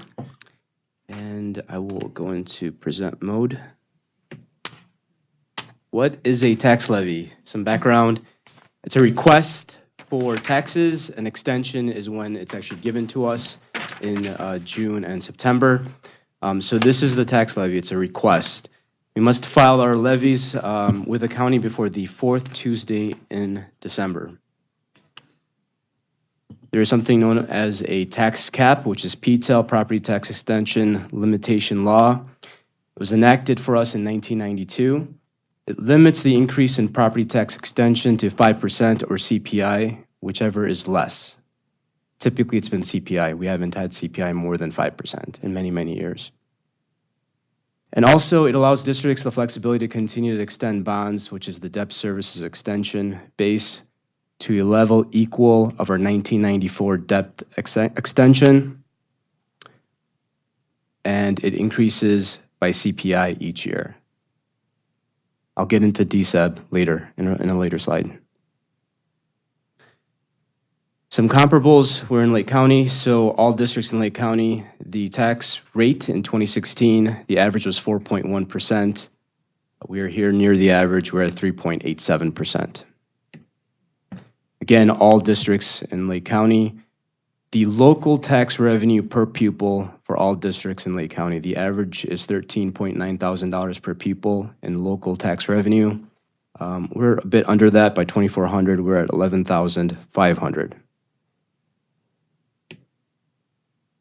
We pay attention to CPI because, again, with PTEL, the tax cap, you get CPI or 5%, whichever is less. So typically it's CPI. We monitor that very closely.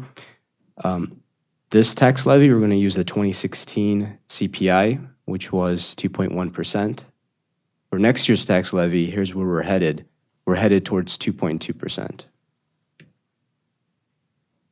Relatively speaking, this is pretty good news. To be at 2.1% for this tax levy, the last 2 years, 0.7, 0.8, the average about 1.5, the 10-year average being about 1.7%. So we're nearing the 10-year average. We've been well below that amount for the previous 3 years. Our goal is to plan for future expenses and programs.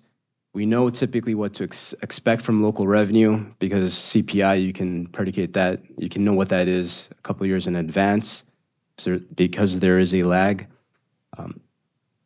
So when EAV goes down, house values drop, the tax rate goes up. When EAV goes up, the tax rate drops. Taxing districts get what they got the prior year plus CPI. And any new construction. That's typically a smaller amount, but typically it's CPI. And that is the correlation. Timeline again on the 13th, we would adopt the tax levy, hopefully, submit it to the county by the 1st before our deadline. Our levy for this year proposes a 4.95% increase, equates to about $2 million over last year. The levy request for 2017 without the bond and interest piece would be $43.9 million. The extension, because we're tax capped, would be closer to $880,000 with an estimated $122,000 in new construction.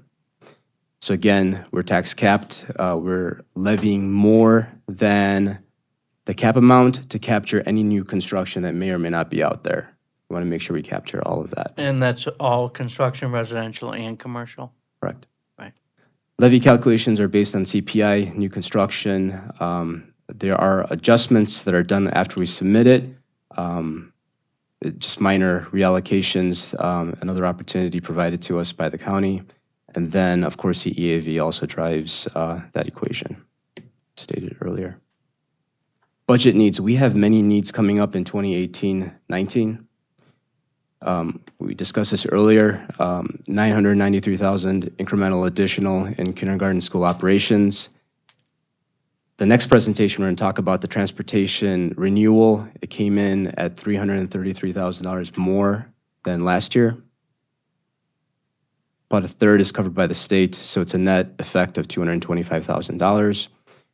And health insurance, our loss ratio has been kind of high recently, lots of claims. That will drive our renewal rate to be higher. Compared to other districts in the prior year with a similar loss ratio, we may be looking at a 7% increase, about $411,000 net impact from that.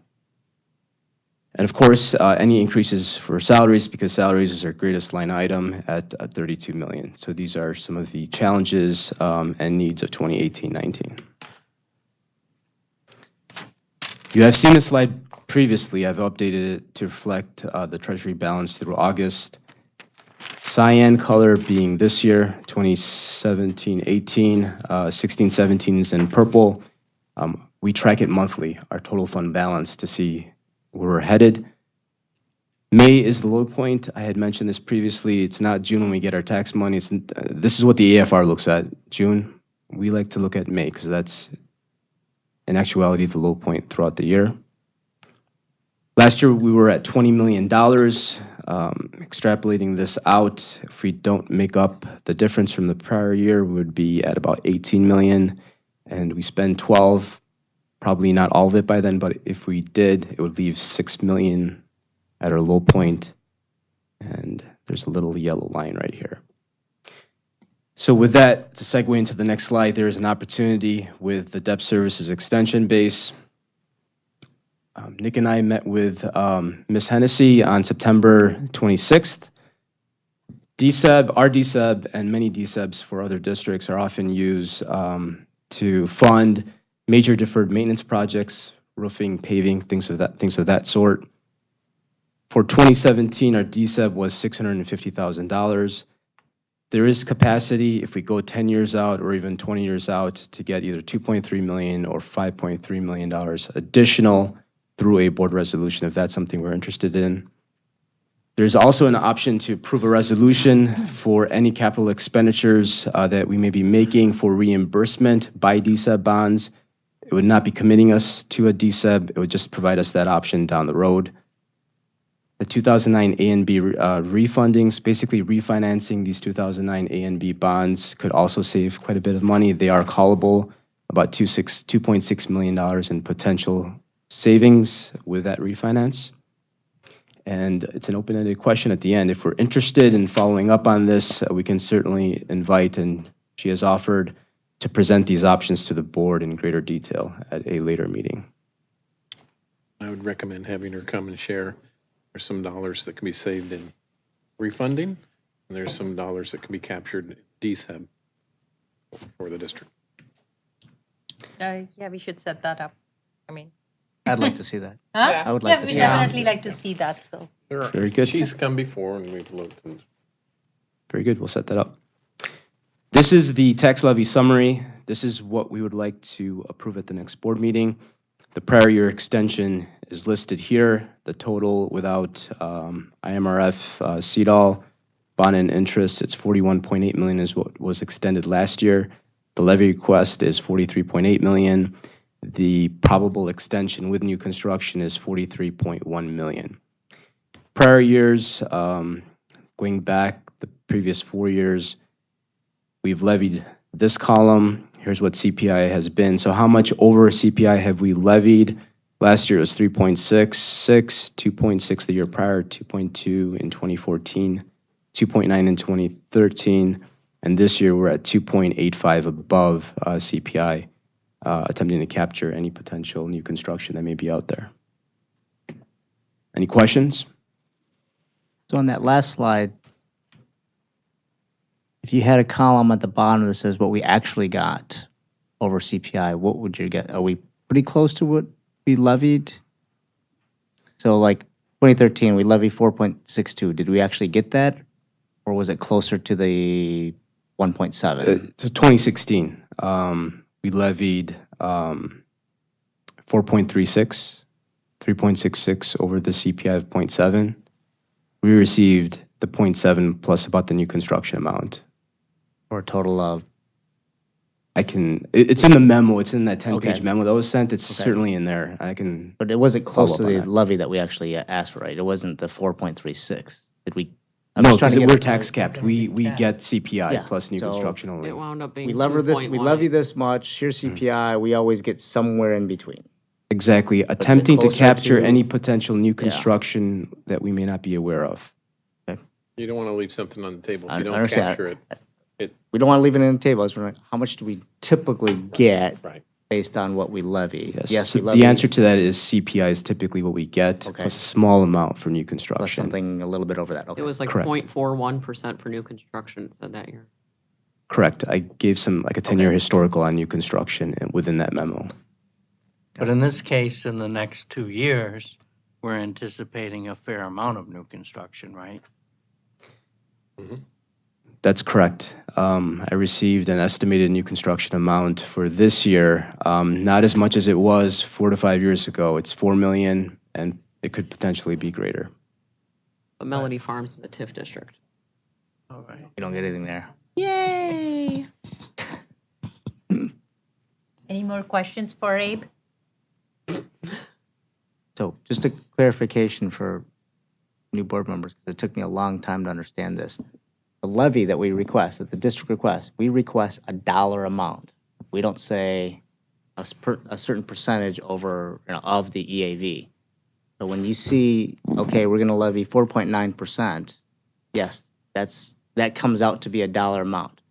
That then gets spread out throughout the district. So let's say we actually got 4.9% above last year. That doesn't mean that everybody's tax bill is going to go up 4.9%. It depends on where your individual EAV is relative to the entire district. So a lot of times when people see this, oh, my taxes are going to go up 4.9%. It may be higher than that. It may be less than that. It all depends. It's all relative to your neighbors, what your EAV is, whether you're paying a bigger share of that 4.95 or a lesser share of that. Typically, it would go up about CPI. Yeah. It would be the typical. And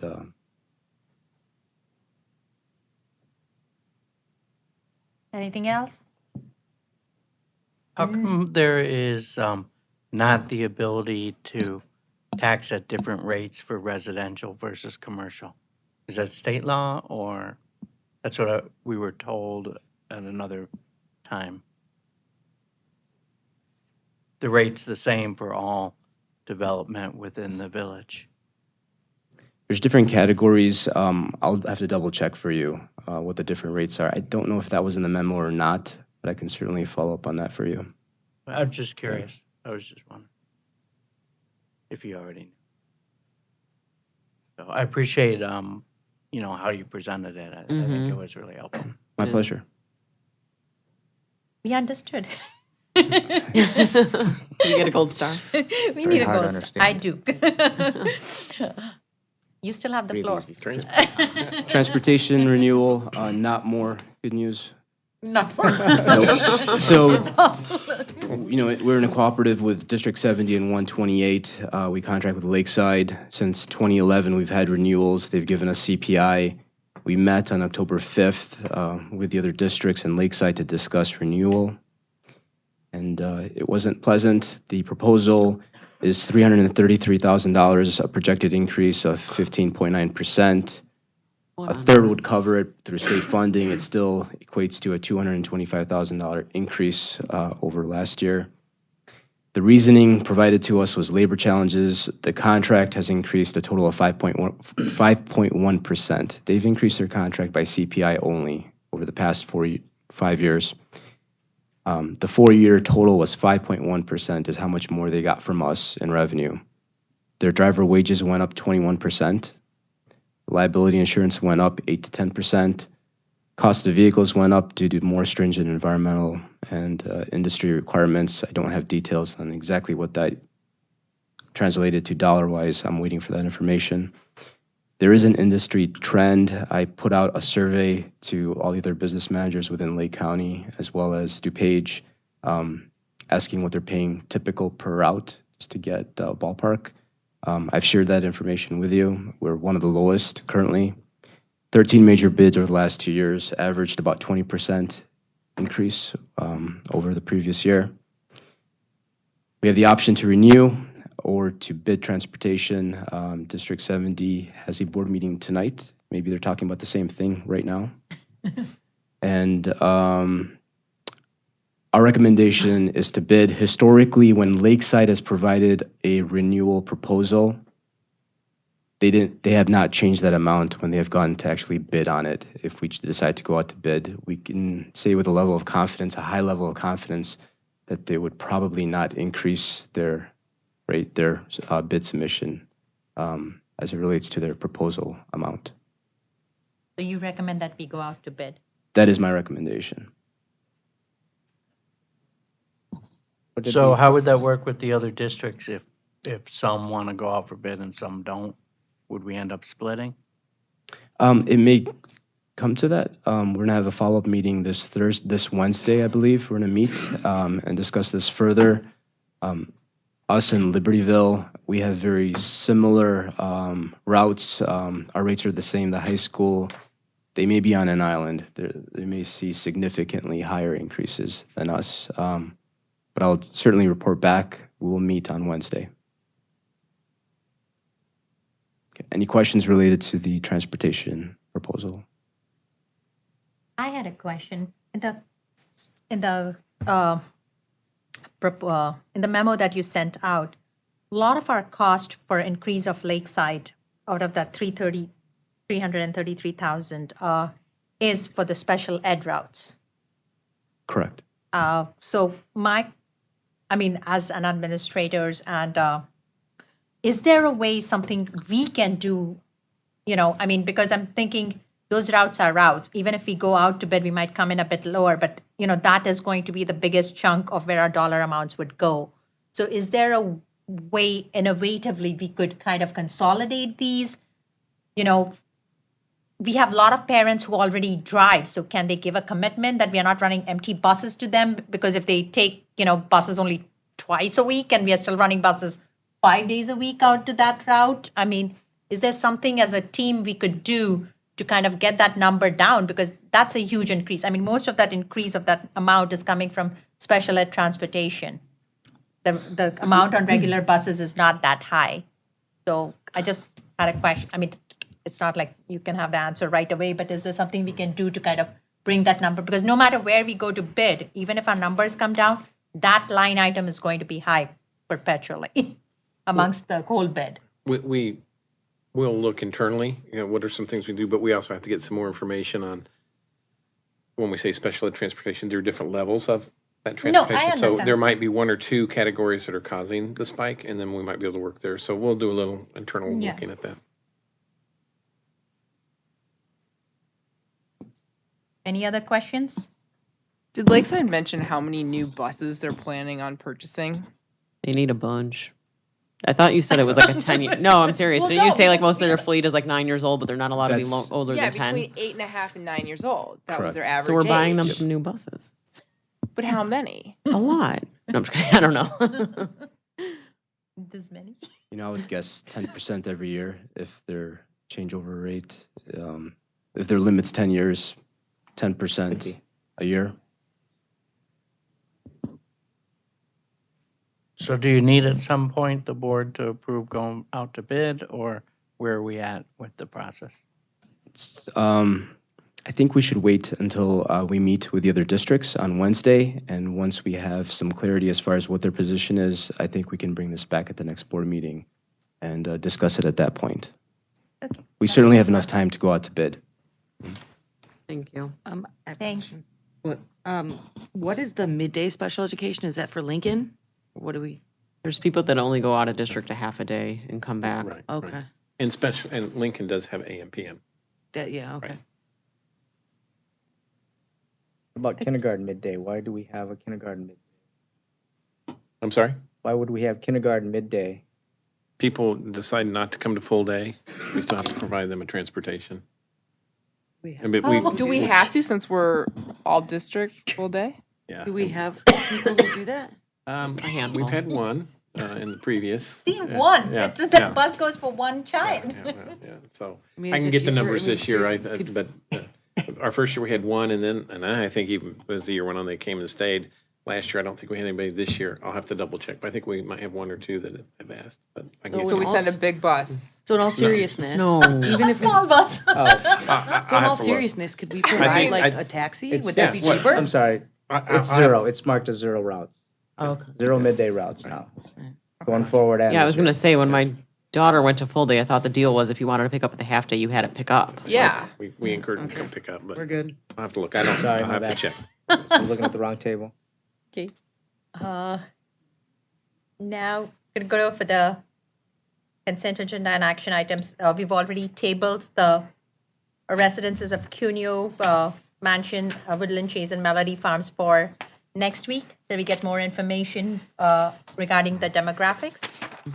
So the first action is the consent agenda, which includes board minutes from October 9th, closed session minutes from October 5th, the Amex September report, the expenditure report from October, and in personnel, it's retirement for John Metzger.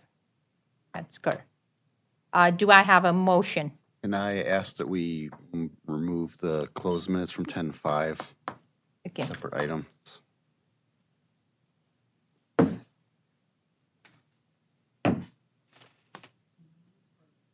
Separate. Separated. Separate She has closed two session moved. minutes. Yeah, Huh? so- Yeah. Separate the closed session minutes. Do I have a motion? I move that the Board of Education approve the consent agenda items without the closed session minutes of October 5th, 2017 as presented. Do I have a second? Second. Could I have a roll call vote, please? Jason Tron, Aye. Julie Simpson, Aye. Jeff Bard, Aye. Robin Cleek, Aye. West Poland, I, Matt Jacobs, Aye. Sonali Patel. Aye. Motion passes 7 ayes, 0 nays. Do I have a motion for the closed session minutes of October 5th? I move that the Board of Education approve the closed session minutes from October 5th, 2017 as presented. Motion by, do I have a second? Second. Huh? Second. Motion by Robin, seconded by Jeff. Could I have a roll call vote, please? Sonali Patel, Aye. Matt Jacobs, Abstain. West Poland, I, Robin Cleek, Aye. Jeff Bard, Aye. Julie Simpson, Aye. Jason Tron. Aye. Motion passes 6 ayes, 1 abstention. The next item is tabled. The next action item is the approval of the schematic design for the kindergarten center at the kindergarten building at the Sullivan Center. Do I have a motion? Can we do a discussion or no? Are we waiting for the information about reduced class size, or we're just going with Abe's recitation of the Senate bill, or what's the? Yeah, 'cause Can we have a Somebody wants to discussion? make a motion? Can we discuss or no? But there's no motion to make no if we're motion to tabling it discuss until we right get now. more evidence. Huh? I'm asking if we could discuss before. You have to make a motion. You have to have a motion to discuss the motion. I move we discuss. Well, you don't, but there can be no motion at all. Yeah. Yeah. If people don't. That's what I mean. wanna vote There on can it. be no motion, or there can be motion, and then you can discuss. So, I'll make a motion. I move that the Board of Education approve the schematic design for the kindergarten center at the Sullivan Center as presented. motion by Jason. Do I have a second? Second. Motion by Jason, seconded by Matt. Any discussion? Okay, so just the perspective that I want to look at is with the design that they have and looking at the 22 classrooms, forgetting about the 16, math that I have is if we at some point in the relatively near future decide that we want to go to 20 or 21 students per class, that building caps out at 450. So that's what I want to say.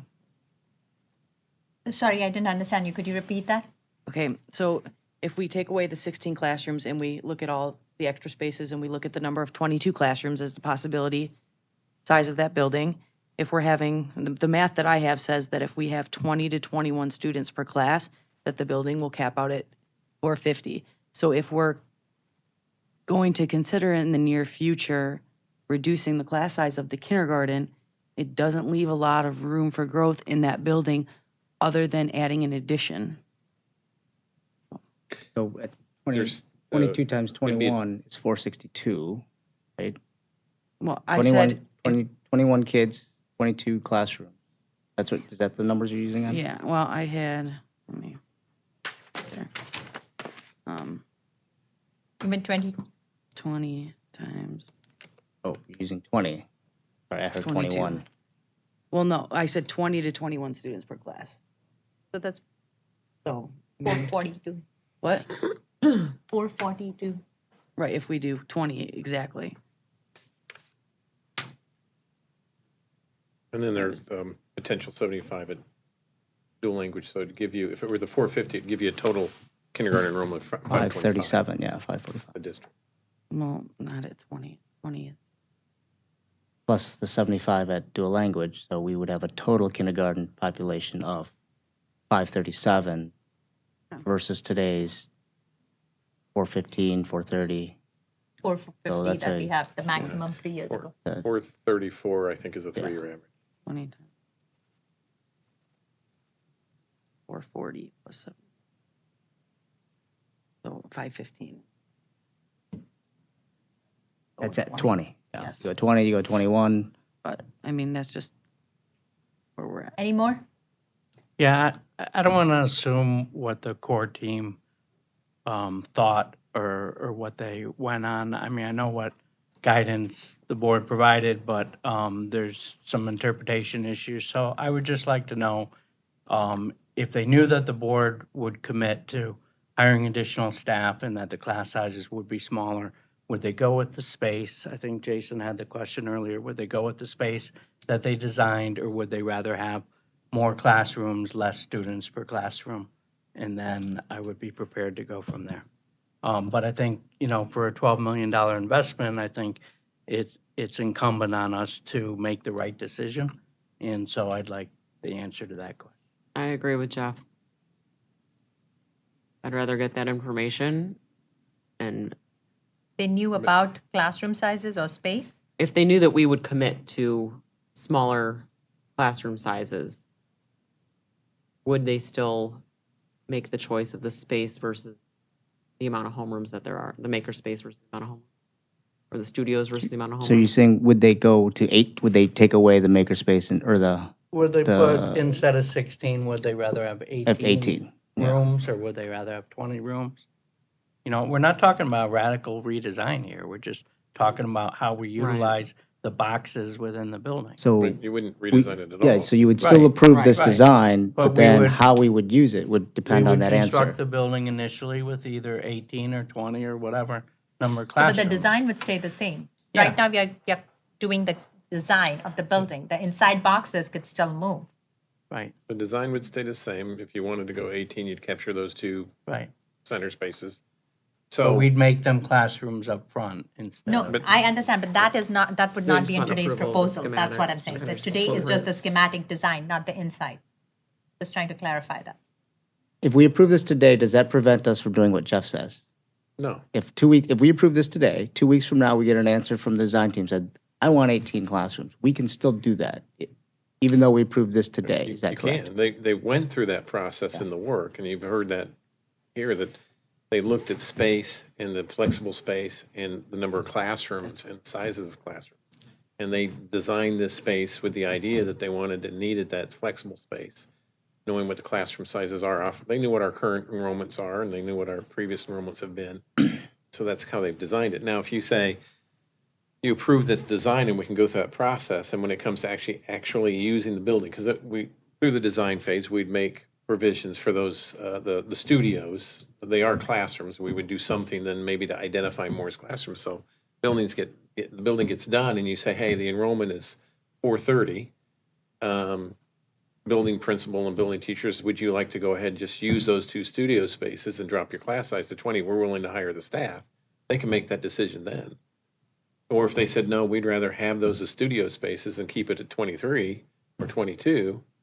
But this design gives you that flexibility. They can make that decision year in and year out, depending on what the fluctuations are.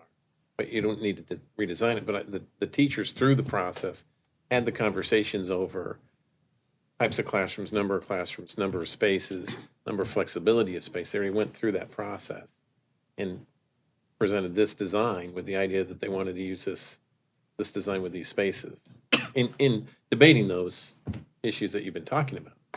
But if you approve this design, those 2 studios can be used as a classroom, and through the design phase, we can make the minor adjustments that might needed to be, so it can be the decision this year or next year. You know, it opens up. They want to use it 1 year, great. Next year they decide not to, great, depending on the fluctuation. If that's what you're The asking. studio has no natural light, correct? Pardon me? The studio has no natural light, No. so it's not going to be comparable to a classroom. It's only comparable in square footage and a space to put people.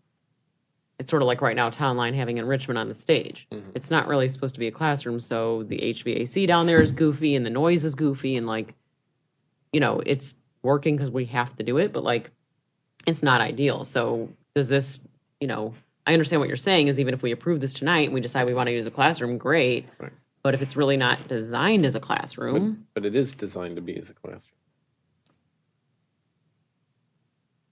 I thought all the classrooms had to have natural light. I thought that was the And point of so my even glass if we, comment. even if we go with the smaller class sizes for now, I get that it can change later depending on Right. what the actual growth is. But, you know, if we're planning a classroom for 20 students rather than 25, the square footage needed per classroom, you know, per student would be kind of a different ratio too, right? I would leave the but the classrooms are at 800 square feet. I wouldn't want to make them any smaller than that. Even You if say you're we're going to have planning 20, for make them less smaller, students? because that's a total redesign. Oh, right, but that's what I was, you know. But that takes away your flexibility completely. At any point, if you want to add more students or add even aides into that classroom, Right. you cannot do that. That's just. No, I get that, but. And the that was just teachers made the decision to go with that square bigger footage classrooms. because of the maker spaces and the flexible spaces they had. That was a cognizant decision. I pressed them at a meeting, are you sure? Yes, this is what we want. The other question I had for Jeff and Robin, do you want the core team teachers to come back and tell you, or do you want a poll of every kindergarten teacher that we have? Because if we are going to go out and get their opinion, we need to know exactly what is it that you want to be comfortable with. You want just the core team telling you that is what they'd be okay, and they're okay with larger class sizes, but they want the maker spaces, or do you want every single teacher to be polled on this, which would make How many it to- kindergarten teachers did we have on the team? 2, I think. Right? Four? Four. Had four, one from each building except for dual language, and they did have conversations with their colleagues. Remember, when you go through a design phase and you're part of that group, there's some PD inherent within that work to discuss the use of the space, see Trade-offs. different things. So you're asking people outside of that bubble? Yeah, They but don't- were they aware that we potentially could be willing to drop it to 20? I mean, was Right, that and that's even, that's did the that whole even question come is, into their did their thought they know the process? assumption of, were they under the assumption that it's never going to get below 24, 25? 'Cause that could change or- an opinion. right. That I can't But answer. you I mean, you don't even know if you can support below 20 right now. The idea, though, is that with this design, you can make 18 classrooms. You got 18 classrooms, you just decide you're using the studios in a So it different way. doesn't matter with the scheme. So Yeah, I get it's that. not redesigning anything, But it's I'd just saying, rather we're gonna not use that studio. Use an area that's not designed for a classroom, even if it can be used for a classroom, if upfront we can just design additional classrooms now. That's the only question I get. But through the design phase, if that's the direction the board goes, it says the studios need to be designed in a way that they can be the art studio as originally thought, or can be a general ed classroom. And that's not a significant change to what that looks like right now. If I'm understanding you, Mhm. they're- That's how I'm they're You're understanding saying, it. though, that it doesn't have the natural light and those type of things that the other Right, it didn't classrooms have will the have. small group So structure even though that you're comes- saying it's a Then- classroom, Then what it's you're asking different. for is a new design. You're asking for a new design then. That's what you'd be asking for, because the design they have here allows for that flexibility with that caveat, that yes, that studio that gets converted to the classroom won't be exactly like all the other classrooms. It works, but it's not But the same. team that's in the building that each year would make the decision. I'm not even sure if you asked the people right now, if you wanted to pull all the kindergarten, or if you pulled them, you get a real accurate answer. When they're in the building, that's when you would ask the principal and the staff. You can be 23, 22 to 1, or we're willing to hire an additional teacher or two to make it 20 to 1. What do you want to do this year? And if you do that, you're gonna have to capture the studio space or both studio spaces. And I would like to pull all teachers. I'm just to throw in one other thing. If we do involve all the teachers, then is the decision for 20 to 1 also to include dual language? They're not going to be in the building. No, I know, but for kindergarten student, you know what I mean? The kindergarten student at Hawthorne. No, because they're stuck in a building where then that's going to push into the town line elementary students. Exactly. I'm just wondering, because if we're asking all the, No, because ideally, if I could ideally snap my fingers, find the funds to make the entire district 20 to 1, I would.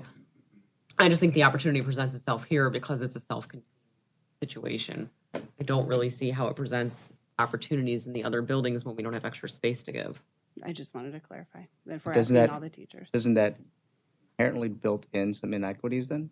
That we are purposely saying these 60 or these 20 will have less, but the 3 at dual language will have more?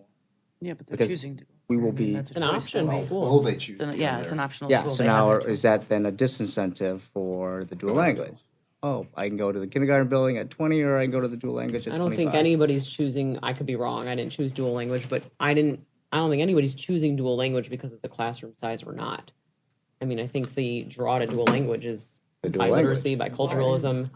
And yes, maybe if we said that those classrooms were gonna go 40 to 1, maybe people would go, oh, no. But if we already see that we're filling those classrooms with 25 to 1, I don't think that's a right now kindergarten's only disincentive. at like 64, isn't it? Or what's kindergarten at dual language? 72, is it? Okay. There Thank is you. one grade that's a little bit small, but it's Yeah. not the current one. I think, again, on the question, if the 3-year average, the highest numbers we got, the 3-year average, it's 22, 16 classrooms. So, it is, if you want to go to 20, yes, that studio doesn't have the same natural light as some of the others you've pointed out, but it designed as a classroom. And that would fluctuate from year to year depending on multiple things. Does that staff principal, is that what they would recommend to do? 22 and keep the studio, or 20 and lose the studio? They would have to make that decision each year. And then there are some budget constraints depending on staffing, but I don't know what changes unless you're wanting a total redesign. No, okay, I have a so, question here, just a second. Studio is one space. I mean, just looking at the design, right? If we keep the design, because if we go for a total redraw, that adds time, there's a lot of things come into component. You don't have an issue with the design. The design stays the same. You want the flexibility which you want from the answers from the kindergarten teachers. If the question of natural light is the only thing that's stopping you, can't we not add skylights on that? Just on the second floor, but not on the first floor. I wasn't sure if we were able to speak. Yeah, Yeah, good. Thanks, Gary. I would actually like to clarify that that space and the space above, the dramatic play, do have access to natural light. It may be presented differently by not having direct exterior windows, but it's still afforded borrowed light through the spaces directly adjacent to them. So they do have natural light. Thank you. Thank you. yeah, so I'm less concerned with the natural light anyway. And I get that the design doesn't have anything to do with 21, but I would still like the poll from the teachers for the future to decide what we do with that space.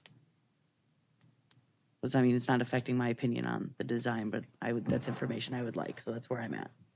No, that's fine. I just wanted to make sure what each one was asking. Anybody else have any discussion? So just give me a definition of what schematic includes. So it's the footprint, it's the outlines, it's not all ask the the, architects it's to not come all in. the interior finishes, it's not. No, because It- they that's just the next- told us that was in the design and development phase. The What you engineer. presented today with those changes, Correct. those red boxes. And here's essentially some- what was presented at the last meeting and provided in the booklet that we Mhm. provided to you. So the next phase, we'll get into more detailed, we'll have system layouts, we'll have specific finishes picked, manufacturers selected, that you can do more detailed takeoffs, actual material quantities of each of the items. So this is more, this stage in the game we're at now with the concept is it's a more higher level, making sure we have the spatial layouts, the volume, and the programmatic elements included into the design. So we could theoretically figure out the whole student-teacher ratio or teacher's aide situation a little bit further down the line. And this phase is where you get the details so you can make some decisions on finishes or equipment or things of that sort. Can I have a roll call vote, please? I'd like to amend the motion to table it till we get those answers at the next meeting. Do I have a second? I second. Motion to table by Jeff, seconded by Robin. Can I have a roll call vote on that? Jeff Bard, Aye. Julie Simpson, Nay. Jason Tron, Nay. Sonali Patel, Nay. Matt Jacobs, Nay. Wes Poland, nay. Robin Cleek. Aye. The motion does not pass. There's 5 nays, 2 ayes. Do I have to make the original motion again? No, so still, now it's on the table. So can I have a roll call vote for the original motion, please? Jason Tron, Aye. Julie Simpson, Aye. Jeff Bard, Nay. Robin Cleek, Nay. Wes Poland, aye. Matt Jacobs, Aye. Sonali Patel. Aye. The motion passes 5 ayes, 2 nays.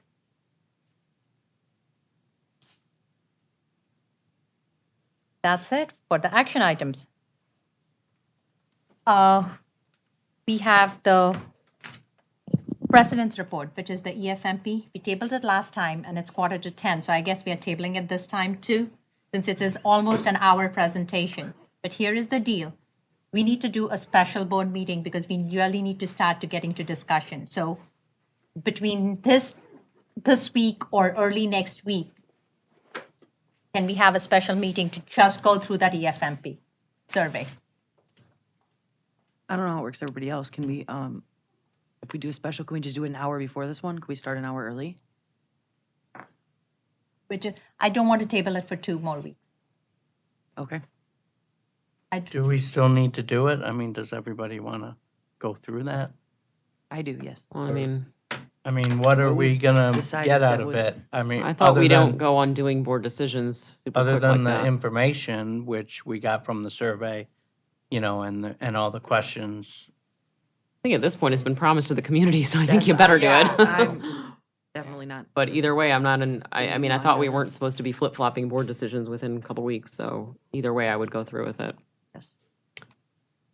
But we have to find a date, and I don't want to table it for 2 weeks because I need to bring some items for discussions in 2 weeks' time. So if we do that just right before, it doesn't really work. So I am open, as if board members can come, they can come, or I can do it.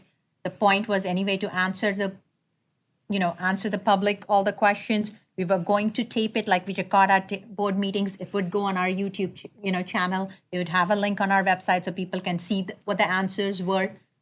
So is there a date that works well for you guys, or should I pick a date and then just send out a date to you guys? Nick, you. Can we Tell pick a me. date like in the next couple days, or do we have to pick it now? We have to have 48 hours notice. 48 hours notice, so we need to pick so- up dates Well, early. what about I'm just throwing ideas Sure. out there. What about a committee working on that to finish it? It's finished. It just needs to be It's just presented. presenting It it. just needs to be presented. It's I mean, to finished. do the presentation. You want a or- committee to present? Well, You're So talking Nolly, about if you 2 just wanna board send out some members to come dates, in and videotape the couple options. presentation? Right. I'm sure that if you give me a few options, I can do one of them. I mean, I know I have a few dates that are firm no's, but I have a couple firm no's also, but the rest are pretty open. Okay, tell me the firm no's. If you're right here, I want to write that My down. firm no's are the 30th and 31st of this month. 30th, and I think 31st will probably be a firm no for most people, just because with the kids. I mean, I'm not saying anything else, but the 26th is a no for me. 26th and 31st? Yeah. Okay. Jeff, do you have a, 26 is out. okay, Other than that, next Monday is good for me. okay, Monday is good. Jason? It's okay. I mean, not everybody doesn't have to Yeah, be I mean, there. if I I mean, Just it's the a 31st. special meeting. As long as we have a I'm good. quorum, we'll be good. Yes. I'm good. Huh? You're good? Third. Bess? I'm a firm no the 1st, 2nd, and 3rd of November.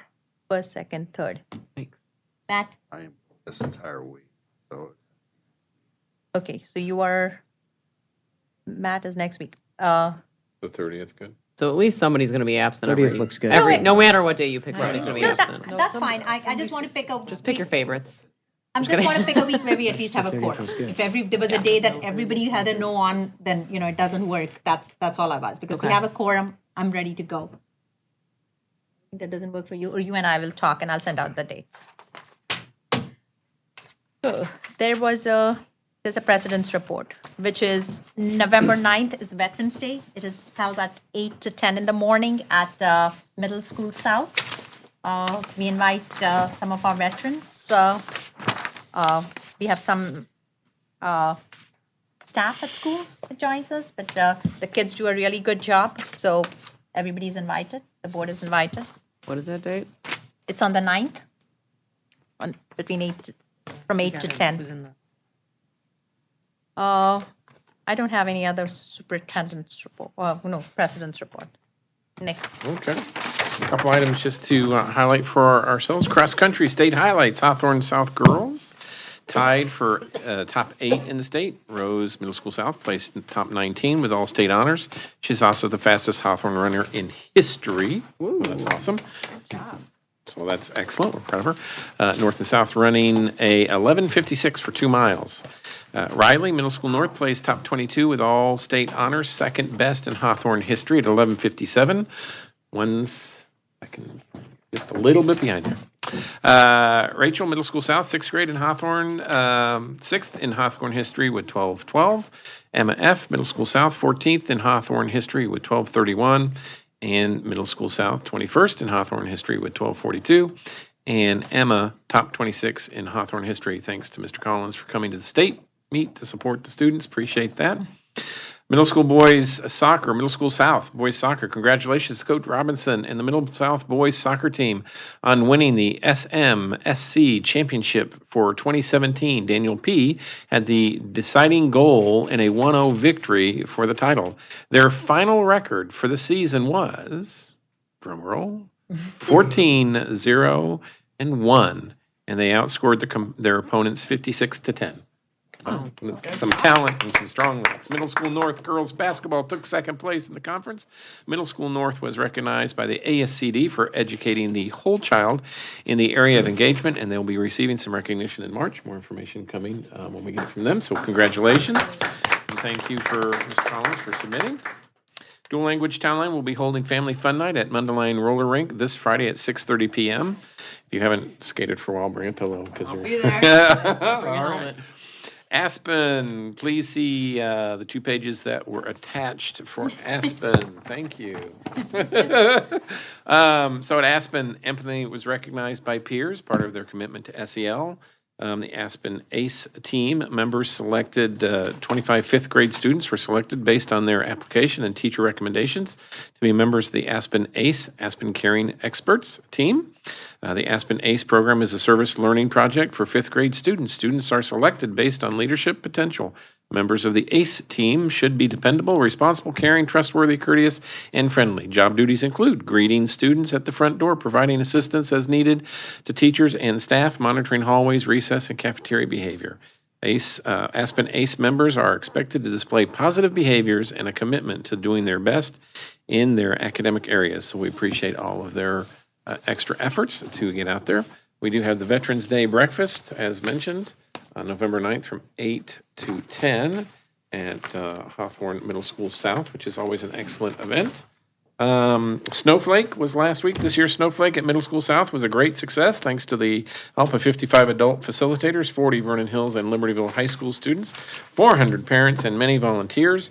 More than 370 7th and 8th grade students from Middle South, Middle North, and Oak Grove School attended this annual event, which encourages adolescents to make good choices and lead healthy lifestyles. And if you haven't been to one of those things, it's just amazing to see what's going on. This event was broken up into large group sessions in which the students watched performances and presentations, and small group sessions in which they engaged in activities led by high school students and adults. This year, Bizarre Entertainment provided a musical production that conveyed positive and inspirational messages. During the another large group session, motivational speaker Brad Hutig spoke about the challenges that he faced when he lost both of his hands in a work-related accident. He had been a 3-sport athlete and was eventually able to return to the football team. He told students that they could do things if they really wanted to do them and encouraged them to find their way. Toward the end of the evening, the parents attended a presentation from defense attorney Elliot Pinsel, while the students joined a dance. Mr. Pinsel reminded the parents that they are accountable for underage drinking in their homes. He encouraged them to talk with their children and know what they are doing in order to prevent lawsuits and other negative consequences. It ended about 10 p.m. With lots of smiles and celebrations as people ended the snowflake. 1024 bilingual ELL parent education event, that is tomorrow. The theme, community resources at dual language, 6:15 for the BPAC and 7 p.m. for the meeting. 1026 Middle School North, Town Line, dual language, Elementary North combined choral concert at Middle North Gym at 7 p.m. On the 27th, Town Line dual language fall roller skate, which we've talked about, from 6:30 to 8:30. 1031 PTO Halloween room parties in the elementary students. 11:1 Middle School North and Middle School South Orchestra Festival daytime field trip and evening concert at the Vernon Hills High School at 7:30 p.m. The 2nd of November is early release day. The 3rd is a Aspen Family Night, 6:30 to 8. The 4th, Middle School South, Middle School North, ILMEA District Honor Festival for Band, Orchestra, and Chorus at Wakanda High School. On November 8th, Middle School Choral Concert at Middle School South, Multipurpose Room, 7 p.m. And then 11:10 is Veterans Day, no school for all students. As you can see from the long list, we have a lot of good and exciting things going on with our students, and we appreciate all the extra efforts from everybody, our volunteers, our staff, our administrators, teachers, everybody for what they do. Thank you very much. Topics for future discussions? What do we have?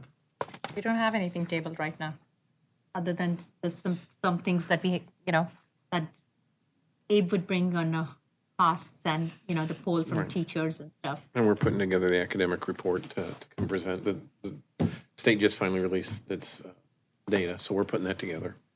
And the Right. report from the special ed survey. right? The Special ed follow-up survey, follow-up from and the special ed survey state of and the district. Those things that we know about, we're finalizing those up and getting them ready to What present. about discussion on whether to approve another referendum? That is going to be next. You have to finish with the answering of the questions and then go to that. So that's why probably start those discussions from next meeting onwards to see where we want to stand with that. Do we have enough time? We will start the discussion and figure out. We're getting close. For the special education survey, I don't know if everybody saw this in the packet that Joe gave us. I just took a quick peek.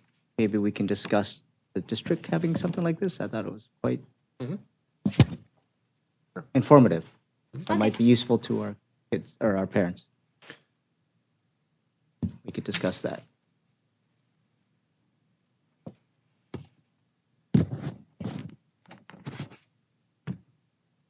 Anything in specific that anybody wants to add to discussions or? Can you remind me again when we're gonna get, and I hope I'm not just totally spacing out, when we're gonna get an update about how the one-to-one implementation has been going and It's in what works. problems are coming up, what In the technology. triumphs are we having? Surveys are about ready to go out for the students on that. I can put something together for the next board meeting, just kind of brief update. Our biggest issue right now is screens. The students are closing them with a pen or something in there, and then the screen has cracked. That's been the biggest reoccurring that has been reported to me. But let me get together more information, bring at least a preliminary update on how it's going. Connectivity seems to be good. Teachers are enjoying them, and I can get a date of when the survey is going out. Work on that.